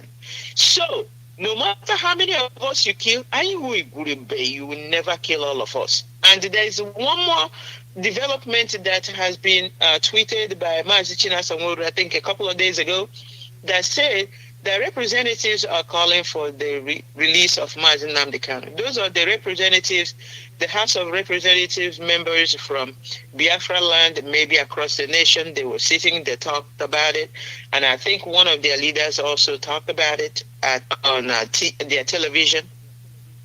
It's better late than never. Biafrans, wherever you are and you are seeing this injustice being perpetrated on our leader, it's better late than never that you never spoke up. Because the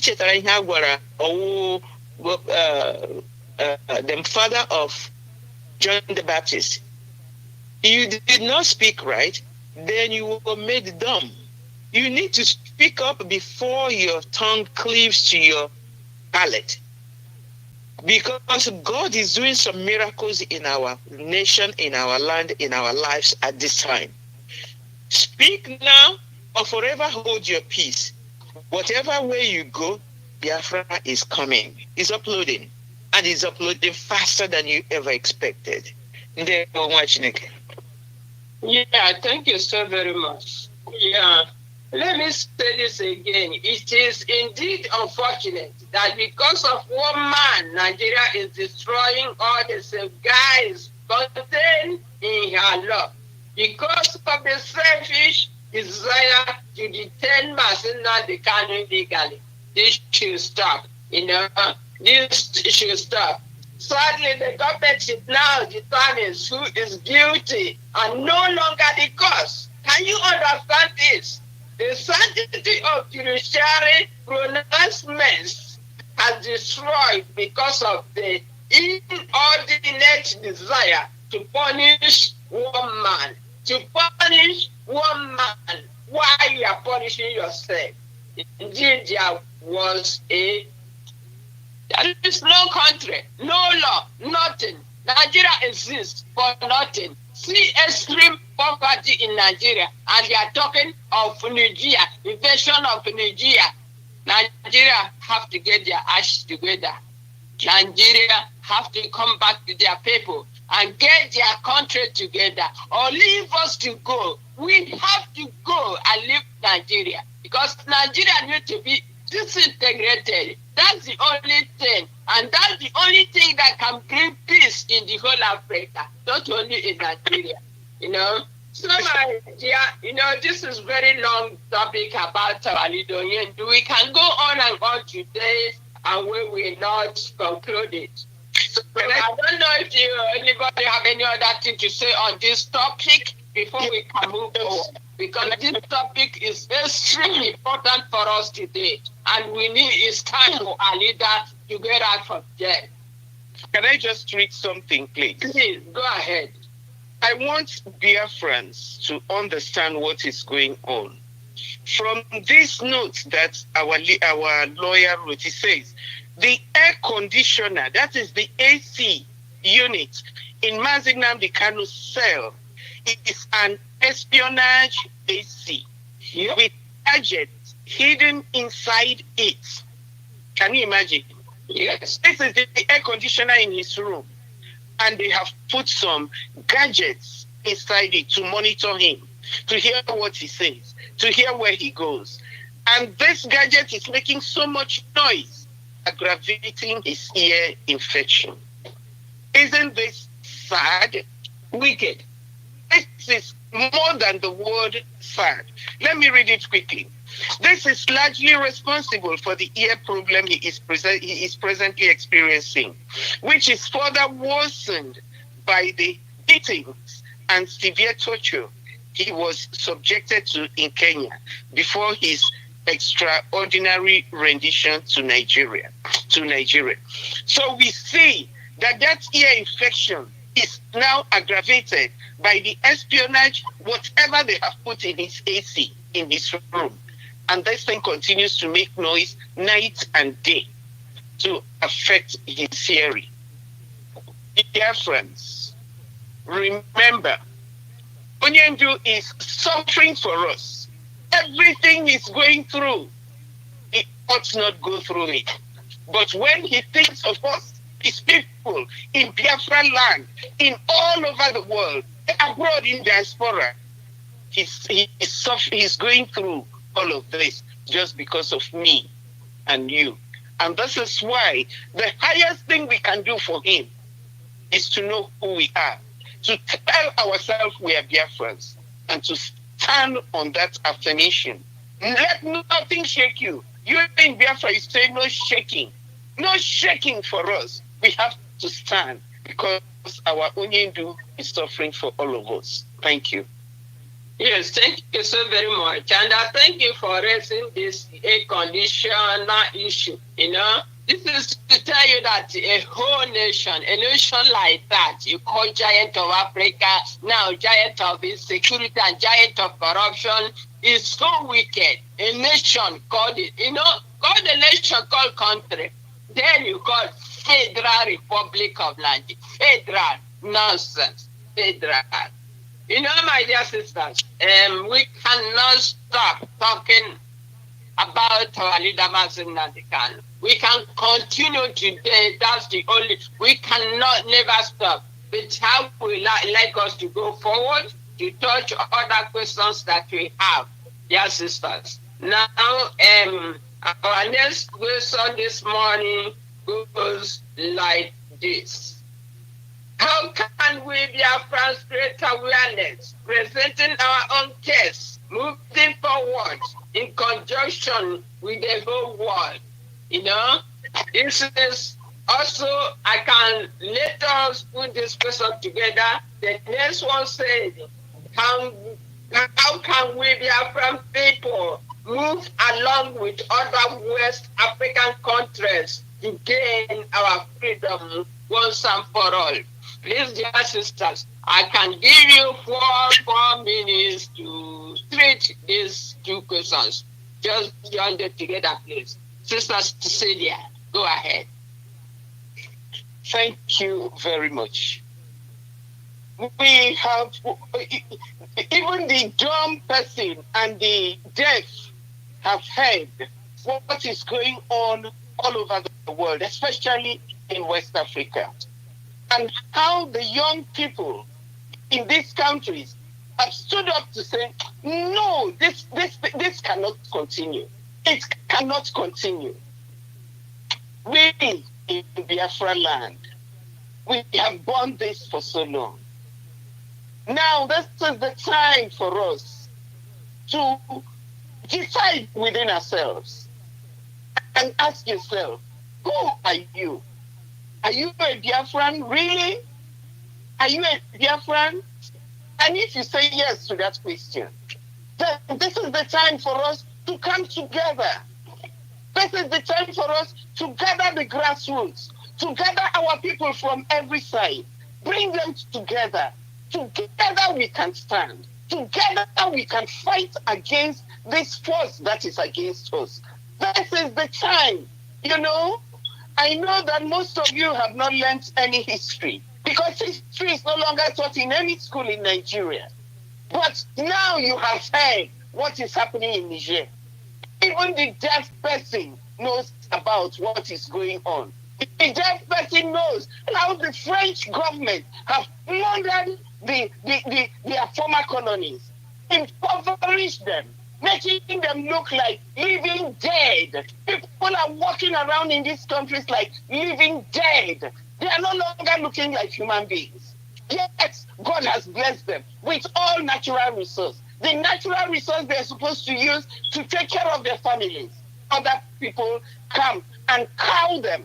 Other people come and choose stooges as leaders. Other people come and take it by force from them. Yet, they go to Russia, they go to other European countries, they buy whatever they need, and they pay the hard currency. But when they come to Africa, they just take it by force. They feel it's their right. But I doff my hat for those young people in those countries who have stood their grounds to say, you've done it to our fathers, you did it to our forefathers, you cannot do it to us again. Let us gather ourselves, Biafrans. Let us take away all these divisions. We now see that the divisions between us is meant to hold us back. They tell you are from Abia State, you are from Imo State, you are from, oh, the person from Abia State is not the same as the person from Anambra. Who told you that? You can now see that all these divisions were really orchestrated from the beginning by the colonial masters, so that we cannot come together, because they know that when we come together, we can present a formidable force. And that's why they did what they did. So my Biafrans, my fellow Biafrans, men of integrity, wherever you are, whatever state you come from, let us forget all that state nonsense and realize that we are one. We are Biafrans. When we come together, when we stand together, when we speak with one voice, when we are able to articulate how we feel, the world will know. But as long as we remain divided, we don't have a case. We need to come together. And this is why I'm calling on all Biafrans. Biafrans from every part, whether you are Ijo, whether you are Calabar, whether you are Igbo, wherever you come from. We are all Biafrans. And the moment we come together to put our voices, our hearts, our mind, our strength in what we want, then we will be able to get it. But as long as we remain divided, we will never get it. Please, let us come together and act like one great man. Thank you. Yes, thank you so very much, Sister Celia. And you know, you said it's time to come together. Truly, it's time to come together, my people. Biafrans all over the world, where are you? It's time to come together. You see, millions of our people are dying for hunger. Millions of our people, both young and old, go to bed empty stomach. You know, millions of our people are on continue? How long, Biafra? It is now that our people come and bring their solution. How we can join the Western world, how we can move forward in this world. Because we cannot continue dying like that. We cannot continue, insecurity. They can kill you every minute. They can do this and that to you. So we are tired of all this. We must come to table and make, see what we can do to liberate ourselves. See what we can do. The countries that are really corrupted now, all these countries corrupted in Africa, let's say this in Africa, are the countries that the Western world loves so much because they give them the opportunity to come in and steal our resources. And that's what is going. See what is happening in Nigeria. See how they put this man in office. See how they are pressuring this man today to go to war, to at the backyard, to invade another African country. And this man is, oh my God, unbelievable. Unbelievable. Because of the Western world, you are going to wrong your own people. See, this is how they are spoiling Nigeria. Nigeria is finished.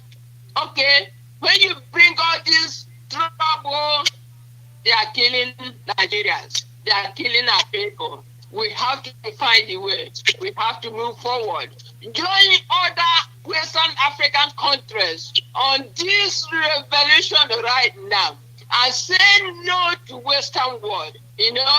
Nigerians, you have to get up.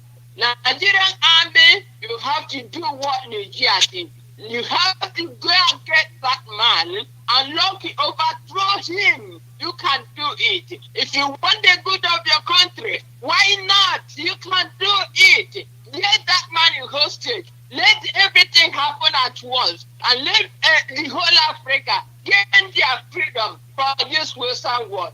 We have all these leaders in Africa. See what they are doing. I am very, very disappointed with the AU, with ECOWAS, and all African leaders. Believe me, God will judge all of you. God will judge all of you. Sister Victoria, please, can you add your points?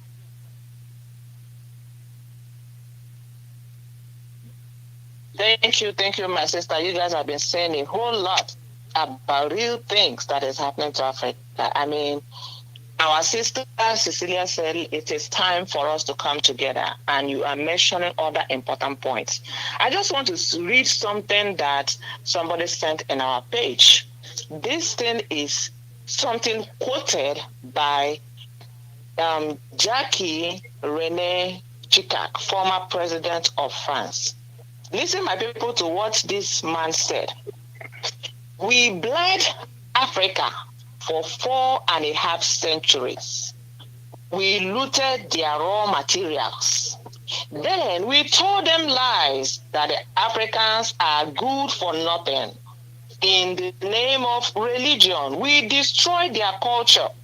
And after being made rich at their expense, we now steal their brain through misseduction and propaganda to prevent them from enacting black retribution against us. This is a quote from former France president. What are we talking about?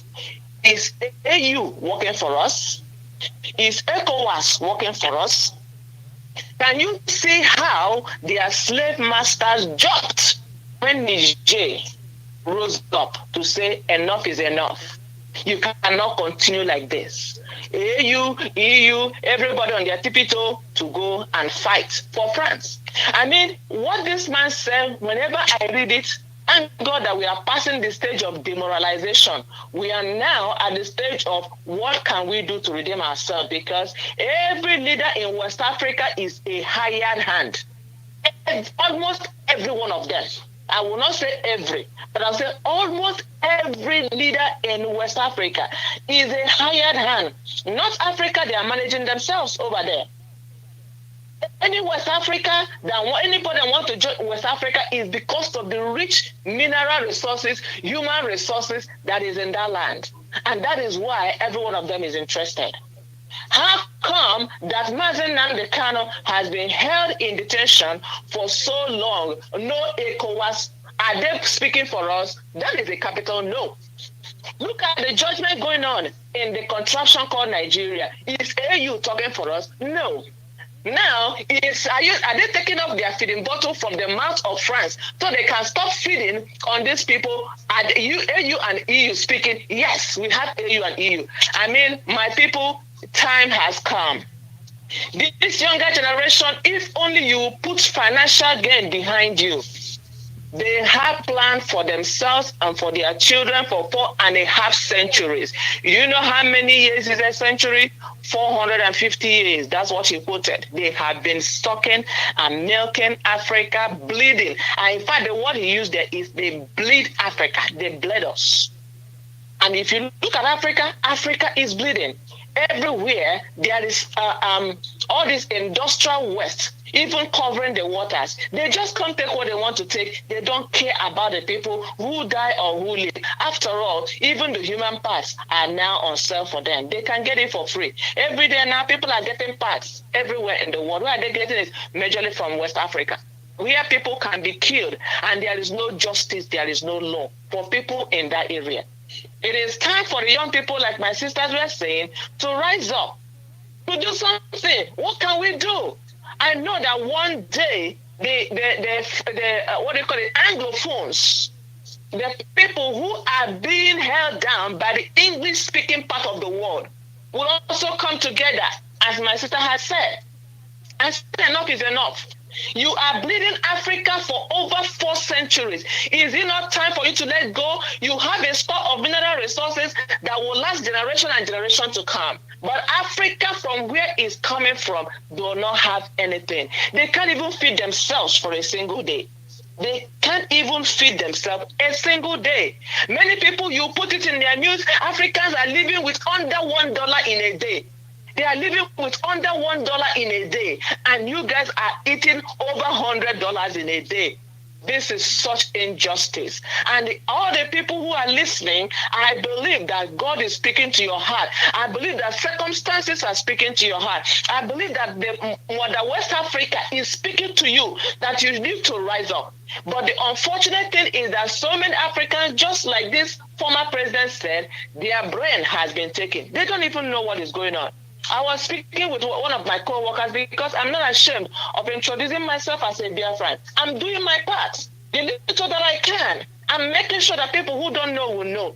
And this is somebody coming from a neighboring country, Ghana. He's been in the United States. And I introduced myself as Biafra. I said, yeah, I've never heard that before. What are you saying, Biafra? When I explained to her, this is what it's all about. He said, oh, nobody has ever told me that. So many Biafrans who don't even know what is happening are not beginning to enforce themselves wherever they are. And I asked her, do you know what is going on in Niger State? Oh, she doesn't know. Our brain are gone. We are chasing after the dollar that hand cannot reach. This is something that we can produce ourselves and give to other people, but many people are not listening.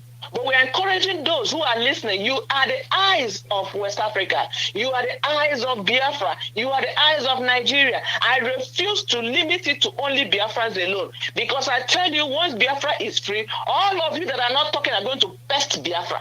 All of you who are behaving that it doesn't concern you. If Biafra, God loses Biafra from the tight grip of Britain and the Fulani oligarchy, all of you who are quiet, you are the one that will be able to pester Biafra because you're looking for a place of safety. You'll be running down there and you want to mess up what we have. That is what we are telling you. The youth from every part of that contraction need to rise up. Do not limit it to Biafra. It concerns you as well. Mazi Nnamdi Kanu, like I said before, is suffering not just just because of himself, but for all of you who are quiet in your little corners. And while the West are happy, the human rights they are talking about is just in the paper. It's only happened when the Africans go over to rob people over here, to take whatever they can from them. If the human rights the human rights action starts. But when them themselves, who are the one that made the law, are the one destroying the law under the carpet.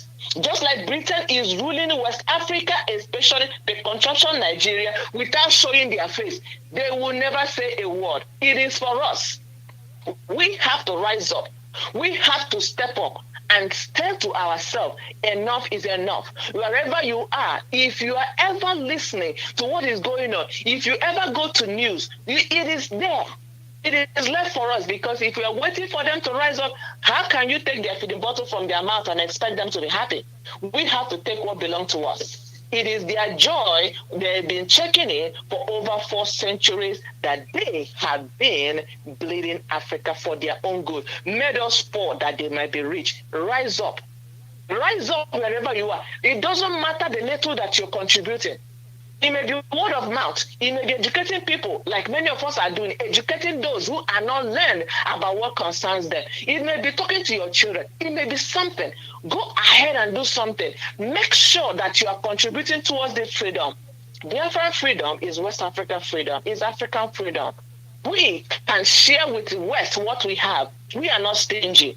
We can give to them, but it's no longer for them to stand and we bring out our cocoa, they open their aeroplane and pack it in there. We bring out our cassava, they open and pack it in there. And every one of you are hungry. Enough is enough. If we don't say here we are, nobody will ever say there you are. If we are waiting for the day they will rise up to say all of them are deaf and dumb. They don't understand, they don't hear. Fulani government, they are happy. They are one leg in Nigeria, they are one leg in Niger. They are protecting their own in Niger and they are robbing you here. It's enough for us to say, take them out of that place. They are not indispensable. We can do it.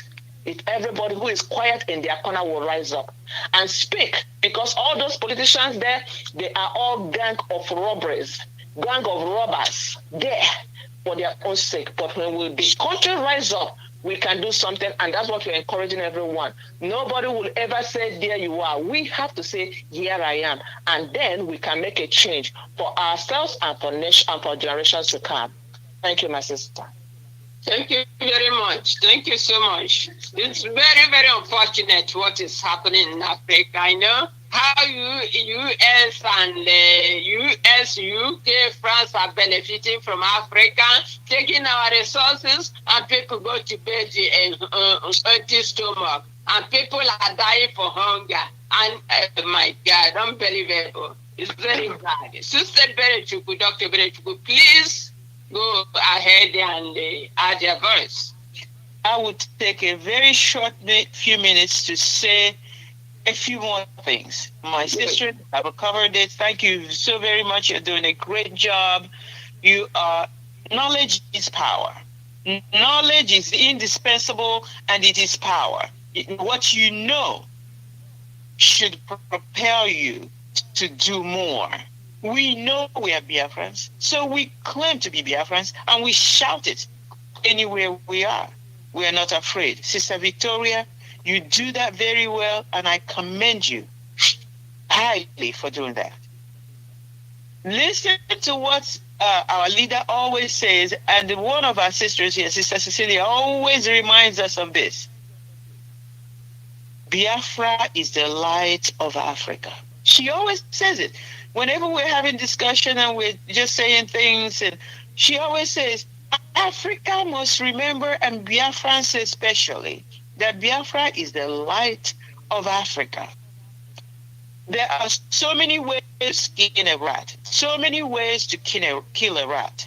Biafrans started early. We began very, very early through our leader by the education that we received from Radio Biafra through our leader to say that we want to separate from Nigeria, that is an unworkable nation, through a referendum.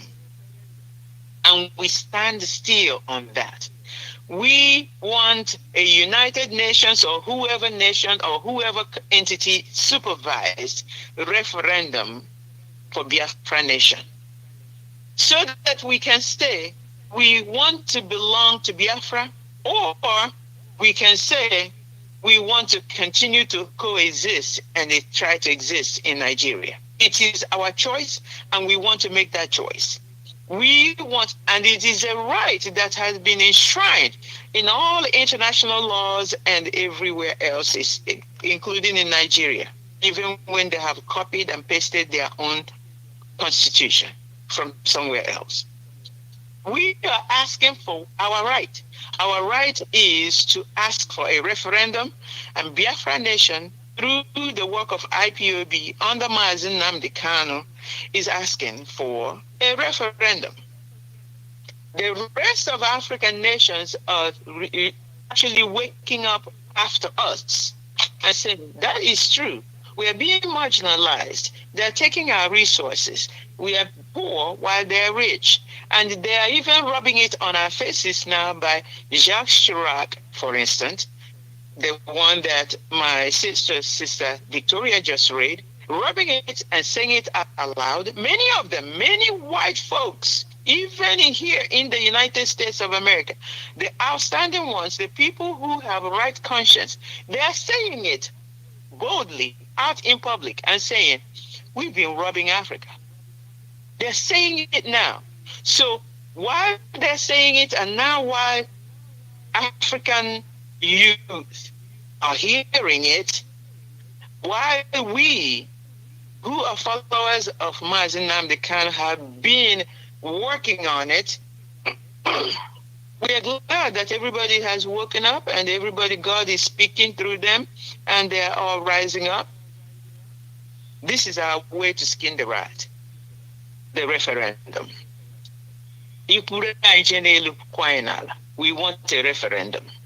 Nigerian youth should rise up and do the needful and continue to pressure these thieves, slaves, slave masters. You know, they choose a slave. The West will choose a slave to rule a country. And then the slave will choose sub-slaves under him to help him rule the country, so that they will continue to subjugate the common man on the street. Enough. Biafra Nation have been systematically, mentally emancipated. You people don't know the work that Mazi Nnamdi Kanu and Radio Biafra has done. We are free. Any IPOB member can tell you that we are free. Mentally, we are free. They're not holding us anymore. We're not their slaves. Who is hopelessness also danger in Imo State to tell me that I am still under him? Who is he? And many people who are still moving around in Biafra land, in especially Imo State, for instance, they know they're free. And how did they get free? By knowing that they have been enslaved for a long time. The gospel on Radio Biafra and the gospel from Mazi Nnamdi Kanu has made them free. Do you know that the freedom that has been spoken on this platform is what is making its rounds in West Africa? We applaud our Francophone countries for standing up and saying enough is enough. Not through my land, not on my land, not with our resources, get out. I applaud them. And then there was one yesterday that I listened to that said, if anyone, including ECOWAS armies, come to fight Niger or Niger, every army in West Africa should come out and fight them. And make sure you kill as many of them, and don't fight them on any one front in Niger or Niger, but fight them on all fronts. Take the war to them. And this man who was speaking called Nigeria by name. Take the war to Abuja, he said. Do you think this will not happen? Great Biafrans, you have started the fight in a very nice and calm way. Remain calm, like our leader said. They want a reason to come and decimate our land and forcefully take it over like they have always planned. We're not going to give them what they want, but we're going to fight in our own way. There are many, many different ways to skin and kill a rat. Our word is what? Referendum. We stand on that. We are free people, and Nigeria can never again make us slaves. Thank you, my sister. Yes, Dr. Berechukwu, thank you. You know, the Western world are not ashamed of saying that they are stealing from Africa. But that they are proud of doing that. They are proud. They are not ashamed, So that's why, because they know through whom they are stealing. All these evil criminal leaders in Africa. Another thing is Nigeria. Is Nigeria going to sign for war? Nigeria gonna get ready. Because I'm sorry for Nigeria, because Nigeria have a problem and failed to solve it. Now they are going to solve another man's problem. How can they do that? They are coming to destroy Nigerians. Nigerians, wake up. Not only Africans. We talk about Nigeria today because we are still in Nigeria. That's why we talk Nigeria. Nigeria youth, where are you, get up? The obedient people, where are you, get up? It's time. Prove the Western world that Africa is intelligent. They think we are stupid. We are not. See, something I read the other day, the United States threatened to withhold aid to Niger. Those things they gave us, they take our money, they buy things for Nigeria. They threatened to hold the aid to Niger due to military takeover. The Niger military, in reply, they tweeted and said, you should keep your aid and give it to millions of homeless people in America. That charity begins at home. Can you believe this? The military, they responded this. Charity begins at home. And the aid they are providing to you, to Africa, is what they carried from our place and bring it back to you and give you a little thing and prove themselves that they are providing aid to Africa. That's our resources. And this post came shortly after U.S. Secretary of State Anthony Blinken spoke about the recent military takeover in Nigeria, in which soldiers overthrew democratically elected president called Mohamed Bazoum. With this democratically, this democrats in Africa, this is to tell you they are artists. They are artists, criminals. And this is the time to deal and finish with the Western world. Okay, thank you, sisters. You have done a great job. Let's move forward. The next question we have is, why is the Western world still ruling African countries by proxy in this 21st century? In this time, 21st century, you will see what's going on. See what's going on, that the black mentality agreed with the Western world to supply them ammunition and bombs to kill themselves because of the resources in your own land. They are killing you because of what you have. Those Western world enjoy helping you to kill yourself. This is what they are doing now. We will provide this to you. We will provide this to you. Go. But they don't. But never develop any industry in Africa to create a job for the people of Africa.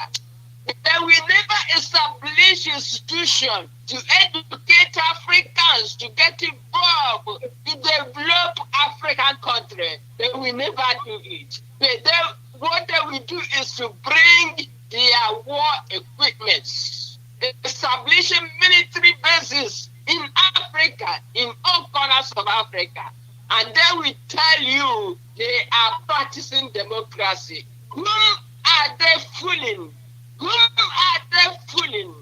Enough of this word democracy is enough.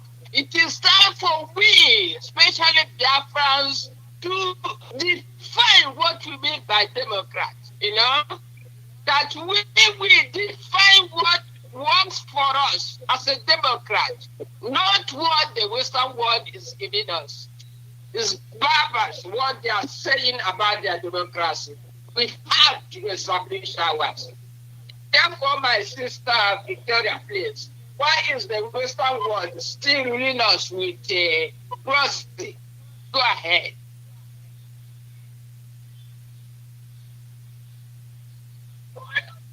Thank you, my sister. It's unfortunate that till this century, we are still blind. You know, there's one thing that our leader always tells us. For the black man, they taught us to hate our skin. You see, that man, the former French president, summarized it. They not only take our brain, they taught us to hate ourselves. Remember, Africa goes by communities. At the time that white men came visiting Africa, the report was that no one was homeless in Africa. Everybody has a home. In those days, before they destroyed our culture, like they said, we as a people know how to handle problems that happen in our community, how to punish every offense that anybody commits in our community. We did not need the more crazy. The more crazy they're talking about, we had our own that worked for us. What they did was they stepped foot into our land and taught us how to hate ourselves, and taught us that we are brainless, and taught us to focus on them. Just focus on them, that we focus on them, that everything will be all right. And by so doing, they took our eyes off all the things that we used to do. Right now, I remember many years ago when a musician called Bright Chimezie said that if you go to an African party, what they are playing is Oyibo music. And when you request an African music, everybody started laughing. This is how much they have taken us away from ourselves and now hang us in the air. That is how I look at it. Because they don't accept us in their own standard. We can never meet up to their standard, and we cannot practice our own because our own is inferior to us. This is the reason why up to today, we still find it hard that we cannot trust ourselves that we can handle our own problems. If you see a black person deal with a black person, we deal with ourselves as if we are Satan himself. But when we see a white man, we change the language. When are we going to come back to our histories? The best way for us to begin to understand who we are is go back to the basics. Everybody begin to plan your ways wherever you are. We need to go back to where we belong. I mean, we are taken out of our natural clothing, and the clothing they're putting us on is not even sizing us. It's too small to fit. And our own natural clothing is lying down there. What we can do to prosper is we have to push ourselves back into our normal clothing where we can function very well. Africa will not rise if the youth follow the footsteps of the current people that call themselves fathers. These fathers don't understand anything but the language of money. In those days, Africa raised their own money. Everybody is able to feed themselves without problem. But now they have taught us to destroy what we have and make sure that we see all those lights in Paris. When you go over there, look much and see less. Enjoy yourself. The lights on the street. The same thing with Hollywood. Look much and see less. And you forget that the little spot that you have in your house, that one worth more than those things you're just seeing with your eyes. Because you may never get there in life. You may never touch it, and you may never be a part of it. Therefore, we are encouraging our people wherever they are. It is time for us to find a way to go back to where we belong. Before I find it hard as well to begin to play some African music, listen to those music, it is wonderful. I listen to the music of some of these reggae people. When the time they brought this music, they demonized reggae. They say, that's satanic music. But listen to it, it speaks volume. Somebody like Peter Tosh, he will tell you everybody is talking about crimes. Who are the criminals? When you say those things, you're teaching generations to come. These people saw what was going on. These people put it in songs. but they were demonized so that Africans will not listen to it. But I'm encouraging you wherever you are, go back, listen. All this history, I always talk to my children, the history they teach in school, they teach about great men in Africa, great women in Africa. Are they in any part of their history? It's recently that I'm beginning to hear some of them from African Americans who talk about these things. This is who we are. Go back to the basics. We are in the middle of nowhere now. We cannot meet the standard of the whites. We cannot go back to our skin. We are in a crossroad. It's either we decide to retrace our steps backwards to where we belong, or we continue going to a no man's land. We will end up nowhere. And the same people who are telling us that what we have is nothing, they will quickly come back and possess our land and then bring the beauty. And we are hoping to come back to that land. We will never have a chance to be there. They will not allow us. What they did to the Algerians, they will do to us. They will make sure they corner us in a little portion for those who could not leave the land and then control us. This is where they are going. Therefore, every youth, rise up. They tell us we don't have nothing. Their eyes is in the gold and silver, the milk of the land, the milk and honey in our land, in Biafra land in West Africa. That is where their eyes is. This is the resources that has supplied the entire world. Do not look down on what we have. We are yet to discover all the things that we have. We are yet to discover it. I want to encourage our youths. The only way for us to move forward is retrace our steps. Go back. They forced us out of our skin. We need to move ourselves back into our skin, go back to our natural culture, and then we can move forward. Until then, we will continue to dangle in the air. We are neither white nor black, and we cannot move forward. It is time for everybody to rise up and decide within themselves. I'm telling you, it is not a community decision. It's an individual decision. Because if I'm moving and I meet somebody else who has the same mind, we click. If I'm moving, I see somebody else that has the same mind, we click. Small by small, like drops of water, we begin to make an ocean. Don't ever think there's a community that will rise up today and say, yes, we are going back now. It is you and me. Changing our mentality. But Mali said, emancipate yourself from mental slavery. For nobody else can free you but yourself. We have to free ourselves for us to move forward. And that is my word for everybody who is listening today. Thank you. Thank you very much, my sister. Well spoken. You see, because of this, they are Democrats. With democracy, whatever they are really lost with, that's why there is a huge poverty in Biafra land today and across Nigeria. Nigeria is in extreme poverty. All over Nigeria, a lot of people are dying. It is time for us, youth of Nigeria, youth of Biafrans, the time is time for us to define our own democracy, the democracy that works for us. Also, Americans, they have the democracy that works for them, and the other democratic countries, they have the type of democracy that works for them. They themselves brought the vision in Nigeria, in Africa, and call it a democracy. This is how they are ripping Africa up. And the leaders are their dormant. No more. They are stealing from them to reach their own people and their own generation. It's very bad. This has to stop because some happy African people are rising. So I'm calling Nigerian youth. Get up where you are. Biafra youth, the future is yours. Okay? My sister said, nobody will liberate you. You are the one to liberate yourself. And the time is now because Africa is rising. Dr. Berechuku, please add your voice. Thank you very much, Sister Akunne. You know that you have said a whole lot. And Sister Victoria, thank you very much. Because that is one of the songs that we have been singing for many centuries now from the great reggae master. Emancipate yourself from mental slavery. No one would do it for you. And that's what we're repeating. And that's what Mazi Kanu has been saying. Rise up. And there's one of the things that he used to tell us. We come here to remind ourselves. He said, God is angry at Africans for selling their own into slavery. He called for atonements. He has called for atonements throughout the years so that we can remember that what we did was wrong, We sold our own people. That's when we sold our right. We sold our birthright.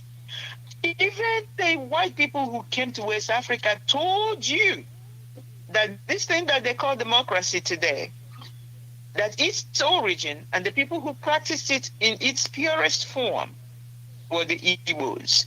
They said it. All these things are facts that they have spoken from their own mouths. How then we who started democracy have now been sold something else that looks like democracy but is not, and we didn't recognize it? Lack of history, lack of who we are, inferiority complex. We don't know anymore who we are. Normal clothing, like my sister mentioned, normal clothing, figuratively or literally, that we have left our normal clothing and now we are trying to fit ourselves into other people's skin that doesn't fit. Figuratively, you understand that. But literally, we have done so too. That we, even in America, we prefer to wear the pants, we prefer to wear the dresses, we prefer to look glamorous like Americans that they call glamorous.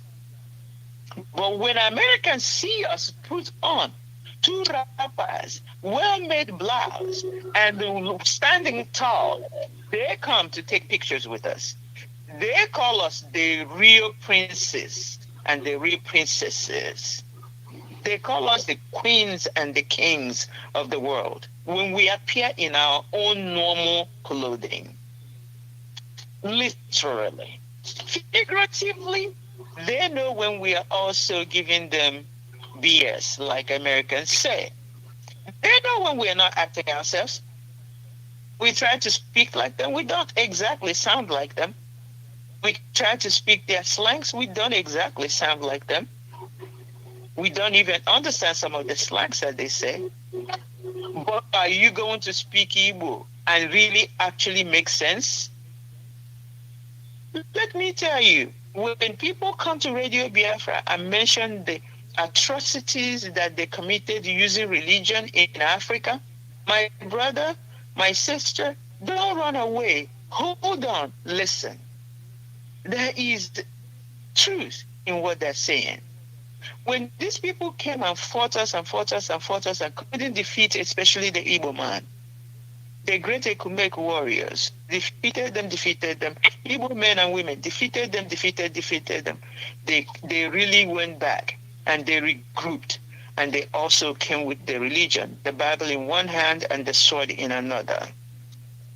They subdued us mentally, they subdued us spiritually, and so they were able to subdue us physically. And that's where we were until Ojukwu said, this is not right. You're killing too many of my people. And we stood them for 3 years, and Biafra Nation was born and recreated. And now Mazi Nnamdi Kanu has come after Ojukwu to say, my people need to be free. We have been subjugated enough. He is trying to tell you, go back and put on your real clothes. Go back and pick up your real self. Clean your mind, learn your history, and become who you were. Yesterday, during this program on Radio Biafra, when Mazi Alozie was giving his lecture yesterday was beautiful. He talked to us about the point that the development that we see in the Western world is not exactly what Africa needs. Africa needs its own brand of civilization, of its own brand of development. That killing everything about nature in Africa is not who we are. We are the people, the sons and daughters of the soil in Africa. We are the fountain of democracy and rulership. We must go back inside ourselves. Sister Victoria mentioned it twice. Go back, reconnect to who we used to be so that we will know how we must be now. Otherwise, we're not going anywhere. If you think you can just fly whatever you have learned in America and take it back to Africa, and we will all become developed like America, that's not what you're being called to. We're being called to return to ourselves. When I come to this platform, sometimes I mention that I just want awaraka. Awaraka. The people from my province know what awaraka means. It's a type of thatched house that people used to live in my area. And I think it was across Igbo land. It's across Africa. Africa builds a lot of thatched houses. Let me tell you, Africa can live developed even in those thatched homes. We need to go back, reconnect to ourselves, and then modernize and make new what we used to do and live happily ever after again. We're Biafrans. Thank you. Thank you very much, Dr. Berechugu. Yes, we have to go and connect ourselves. You know what? Only Biafra will change all this. Biafra will turn everything over. That's why we are fighting strongly to get Biafra so that other African countries can, be definitely free. I know the fight is ongoing and we must be free. No, enough is enough. Enough is enough for the Western world. Enough is enough. So thank you very much, sisters. Let's go to our last question. And, our last question says, how can we encourage our people, the prominent men and women in our land, to put their resources together? Everybody, whatever you have, whatever you can afford, we encourage them to put their resources together to repair our local roads. You see how we are far away, but we are seeing what is happening. Our local roads is discussing. The schools that our children go, most of them are discussing. Hospitals that our people go to treat themselves, discussing. What of markets? Are you going to talk about the markets? We are living in filthy area. That is why the Western world looting our properties, our resources, are calling us shithole. They come and take our properties and go their way. But today, due to what Nigeria has become, the giant of insecurity, see how our place is. The governors, the politicians in our land, doing nothing. Instead, they worsen the life of our people and bringing a huge poverty in our land. Our place is filthy. Please, how can we do this? You start getting things together. Not everything the government will do for us. And also the government have denied us. The politicians have denied us. Are we going to deny ourselves? How can we encourage our people so that they can think wisely and critically over these issues?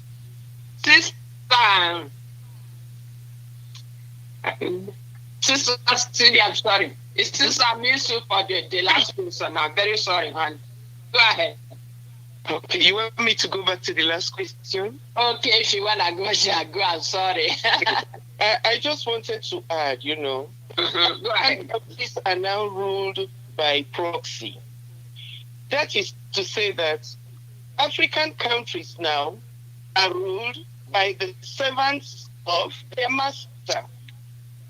When you look at African countries, each time they say they have election, the Western world will say, oh, we are sending international observers.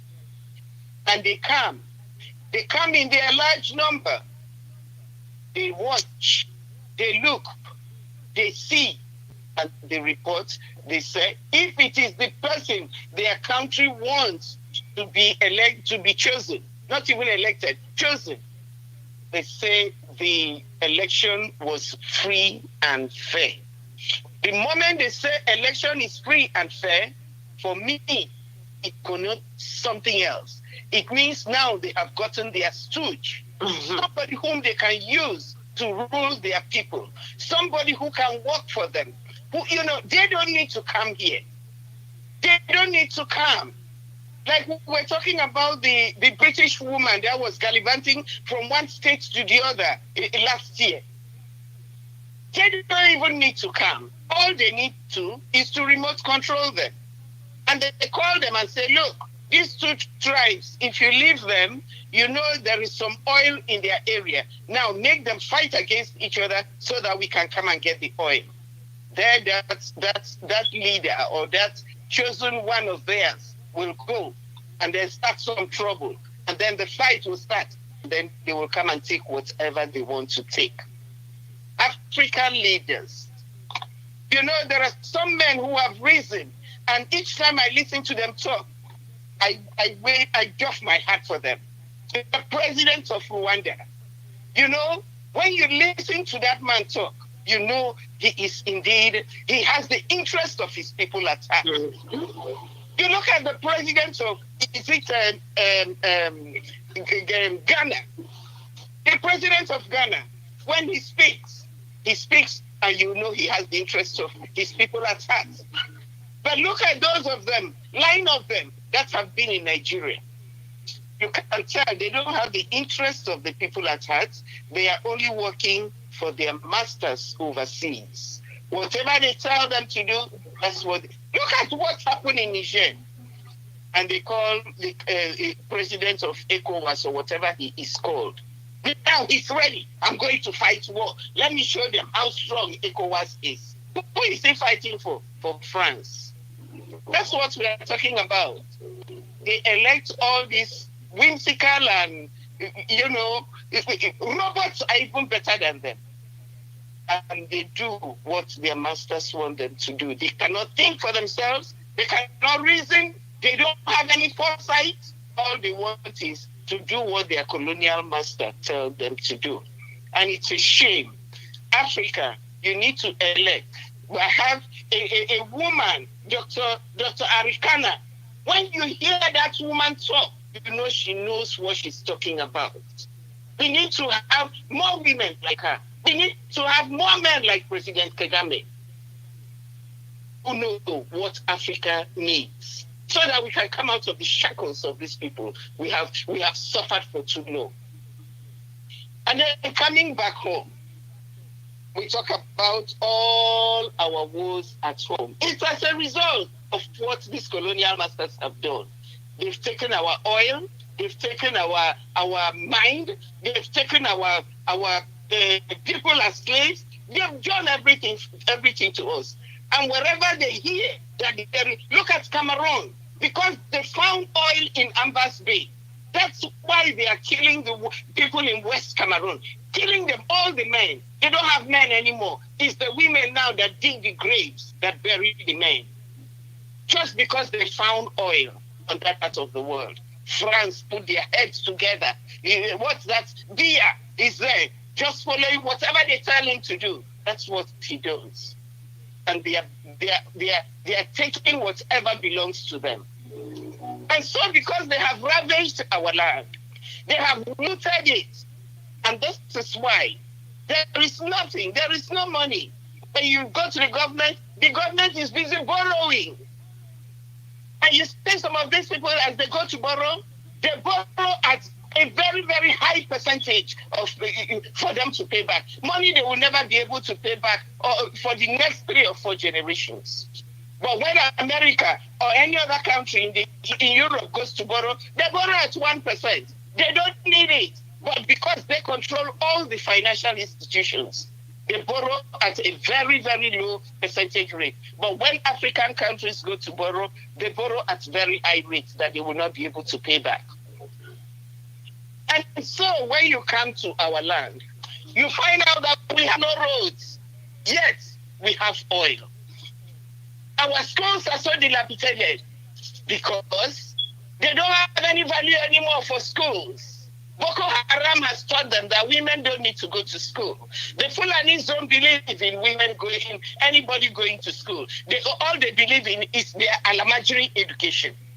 And by that elementary education, they want everybody, all of us, to be begging along the road. Babi Allah, Babi Allah. That's what they expect from all of us. Our schools are so dilapidated. Not to talk of hospitals. We don't have any hospitals anymore. Our doctors have all migrated because doctors are not being paid.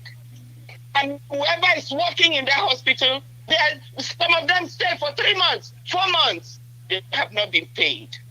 And so everything continues to go down because the colonial master has rubbished us and has chosen stooges to stand for them so that whatever we have goes to them. We don't look at Saudi Arabia. Saudi Arabia to be developed in a desert land because they have oil in their land. The French, the EU, they will not dare go to steal from Saudi Arabia because they know what they know. They have developed that place. People are now going to Saudi. I'm going to Saudi. You look at them. I'm going to Saudi. These people have suffered to develop their land. So, my beloved Biafrans, let us not be weary in well-doing. I am calling today. You know, in those days, when you look at before the white man came, we used to have a culture. And in that culture, our age groups, different age groups, took different responsibilities in their community. Different age groups, it was like a competition. I will do this. The other age group will say, no, I am going to do this. And there was that competition. It was a healthy competition. And they developed our land. My sister was talking about our thatch houses. Do you know that those thatch houses are very, very good for our hot climate? Yeah. When you stay in them, you cool down yourself.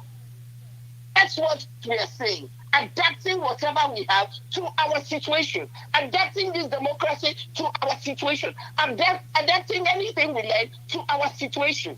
As it is in America, it may not be the same as in Biafra. Let us adapt it to what we need. Whatever we learn, whatever we have, whatever we can get, whatever we can develop, let us adapt it to our needs. During the war, our people single-handedly built Ogbunigwe. Nobody has ever heard of Ogbunigwe any part of the world, and yet it served our purpose. Today, there are young people building drones, and when they build drones, people from Finland will come and snatch them away from us. We have intelligences. We have great minds. Let us start developing it. And so I'm calling on our able people. Those of you who are in Nollywood, take the opportunity. This is a challenge. This is a challenge. Take the opportunity. Go and build a school. Go and refurbish a school. Build a hospital. Build something. Those of you who are rich, Onyemmas, people like Onyemma, driving his airplane all over the place. I know you can do it, Onyemma. Build a school somewhere. Build a hospital. Build the roads. The roads that the command man do. Look at what is happening. Every time you hear that a trailer has fallen in Onitsha, and then everywhere gets burned because we don't have good roads. Those of them in Aba ordering materials from Lagos. Before the container leaves Lagos and gets to Aba, maybe it has fallen 1 or 2 times on the road because we don't have roads. Let us build it. Let us build our market. That Aba area market is like an international market for the whole of West Africa. People live in all parts of West Africa to come to our area to buy things. Let us develop that market. Let us build it up. Let us build our area market and our business will boom. Let us build our roads for communication back and forth. Let us build our school. The children you see today are the future of our land, Biafra. Let us build their schools. Put some chairs, put tables, put desks in it. so that our children can sit comfortably and learn. The classroom may be very hot. Somebody should put some air conditioner in the classes, and nobody should go and steal them for anything. My beloved people, there is so much we can do for ourselves.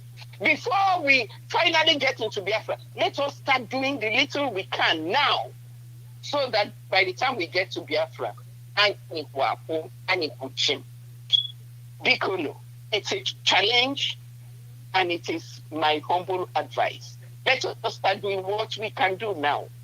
Build our roads. I know there are some roads they call federal roads. They say it's only federal that has to. But there are some other roads that are not federal.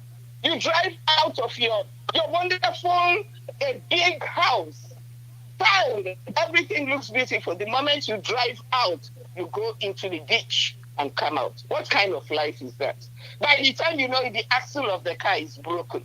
The exhaust pipe is broken. Everything is broken. And then you go again to buy another car or to repair that one. Let us do what we can. If it be village roads, let us build them. If it be the blue roads, even our airports, we can develop it. We can build it. There are some airports where when you go, the zinc fell away. The rain fell and the zinc break everything. It's been like that for the last 3 years. Nobody knows they have to build it. Nobody knows they have to repair it. They are waiting for the federal government. What will federal government do for you? They have marginalized us. We are non-existent as far as they are concerned. They have stolen everything we have. They've taken everything. The little we have, let us fix it for our comfort. Let us fix it for our children.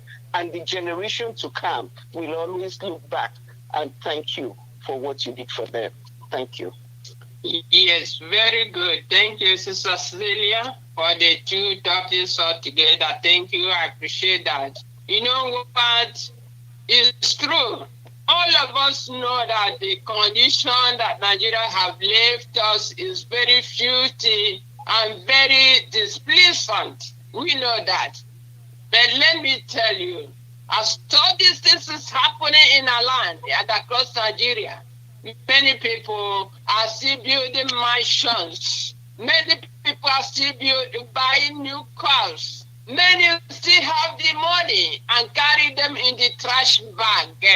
A lot of money, they still have the money.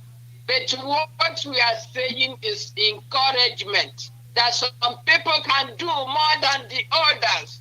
You know, not only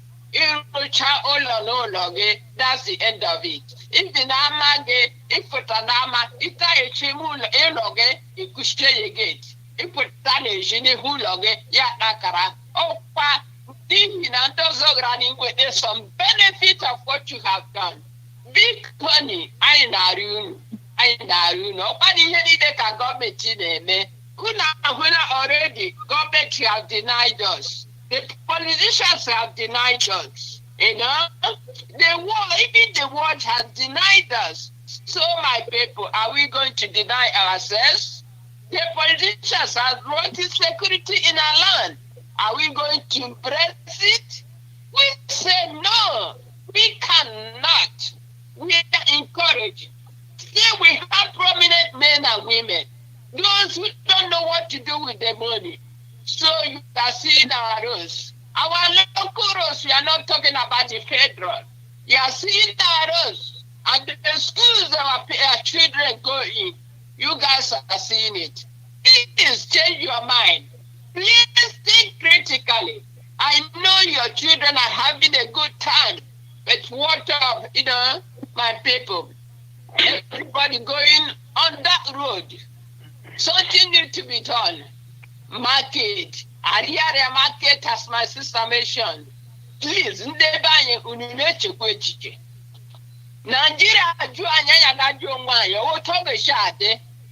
ndị be anyị na-echekwa echiche ahịa kwana ihe dịrị la na-emezikwana emezi ihe na-eme ihe emeghị ebe a nọ anya na-emekwe ka anyị mege n'obodo anyị ga-agbazi ọsọ n'obodo anyị ka anyị ga-achụ ụzọ mezi n'obodo anyị ka ahụ nga mmadụ ga-etinye okwu ọ bụ eziokwu ịga na federal road ugbu ndị be anyị niile na-anwụ na road onye ndị na-aga na road ndị Biafran Oh, one you are the name of business. A lot of people are now. Do go to federal road. Magawa local road. Oh my God. Even those go everywhere I know no today. It means about Gota. They buy Oja Saturday. Ojana be yali and that miri the Tana Kumba. Every Saturday, a jail boy, a clean year Gota, a clean Henny, Uwo Adikonye Meriani. I got Bajoso. Keep buying a balapani happy banye. Because in the Bayana, you know. I know we can do it. Some of our people can do it. Even one person or two person can do what you didn't think about. They can do it. Our people, you still have money. Please help us and help your own generation. Thank you so very much. Sister Victoria, please, can you add your voice if you have something to say on this? My sister, I just have only but a few things because we have said a lot. It's time for people to digest all we have been saying. Because we cannot continue to beat about the bush. But like I said before, all these things that we are saying, for anybody who believes that they don't know about it, the person is just lying. It is now glaring in our eye. One thing that baffles me is that the former French president said they want to avoid African retribution. So they know clearly that what they propagated in our land is wrong. They know that they misled a whole tribe, what do you call it, the entire Africa. They misled all of us. And now we see people who have studied abroad and see what is going on, which is Africans. We see people who, once they are president, all they can do for themselves, they travel around the whole world. They go to those top hotel and burn the money of the people. And yet the common man is eating like an ant. Common man. When I look at all of them, they are so fat and robust. And you look at the people they are leading, they are so lean. And many of them are falling like leaves every day. When you have been starving and starving for a long time, the entire immune system goes down. And every simple sickness, oh, the person has gone. If they have our feelings in their heart, if they feel that they can help us, they are the ones to redeem us. Africans. We have all those little things. By the time you've stayed here and taste all the wonderful goodies that they can offer, you begin to hope for that thatched house. You begin to think of Igor Yanko. You begin to think of Ega Batamini. You begin to think of all those small things. Those are things that doesn't matter, but it's a way communities meet together, talk together. We have been separated from all those things, even for local people. All our culture is always being destroyed and degraded so that we no longer know ourselves. We don't need to continue talking. It is up to you, A, B, C, D, E, you, me, everybody that is listening. What can we offer to ourselves? Don't wait for a community to announce it. You announce this for yourself, for your family, and now begin to work. As you go on the road, you meet somebody else. Join together, continue the journey. By the time you know it, is a whole community moving on. We need to move because we cannot fit in the clothes that they put us in. It's too small for us. Our own clothes can fit us. That is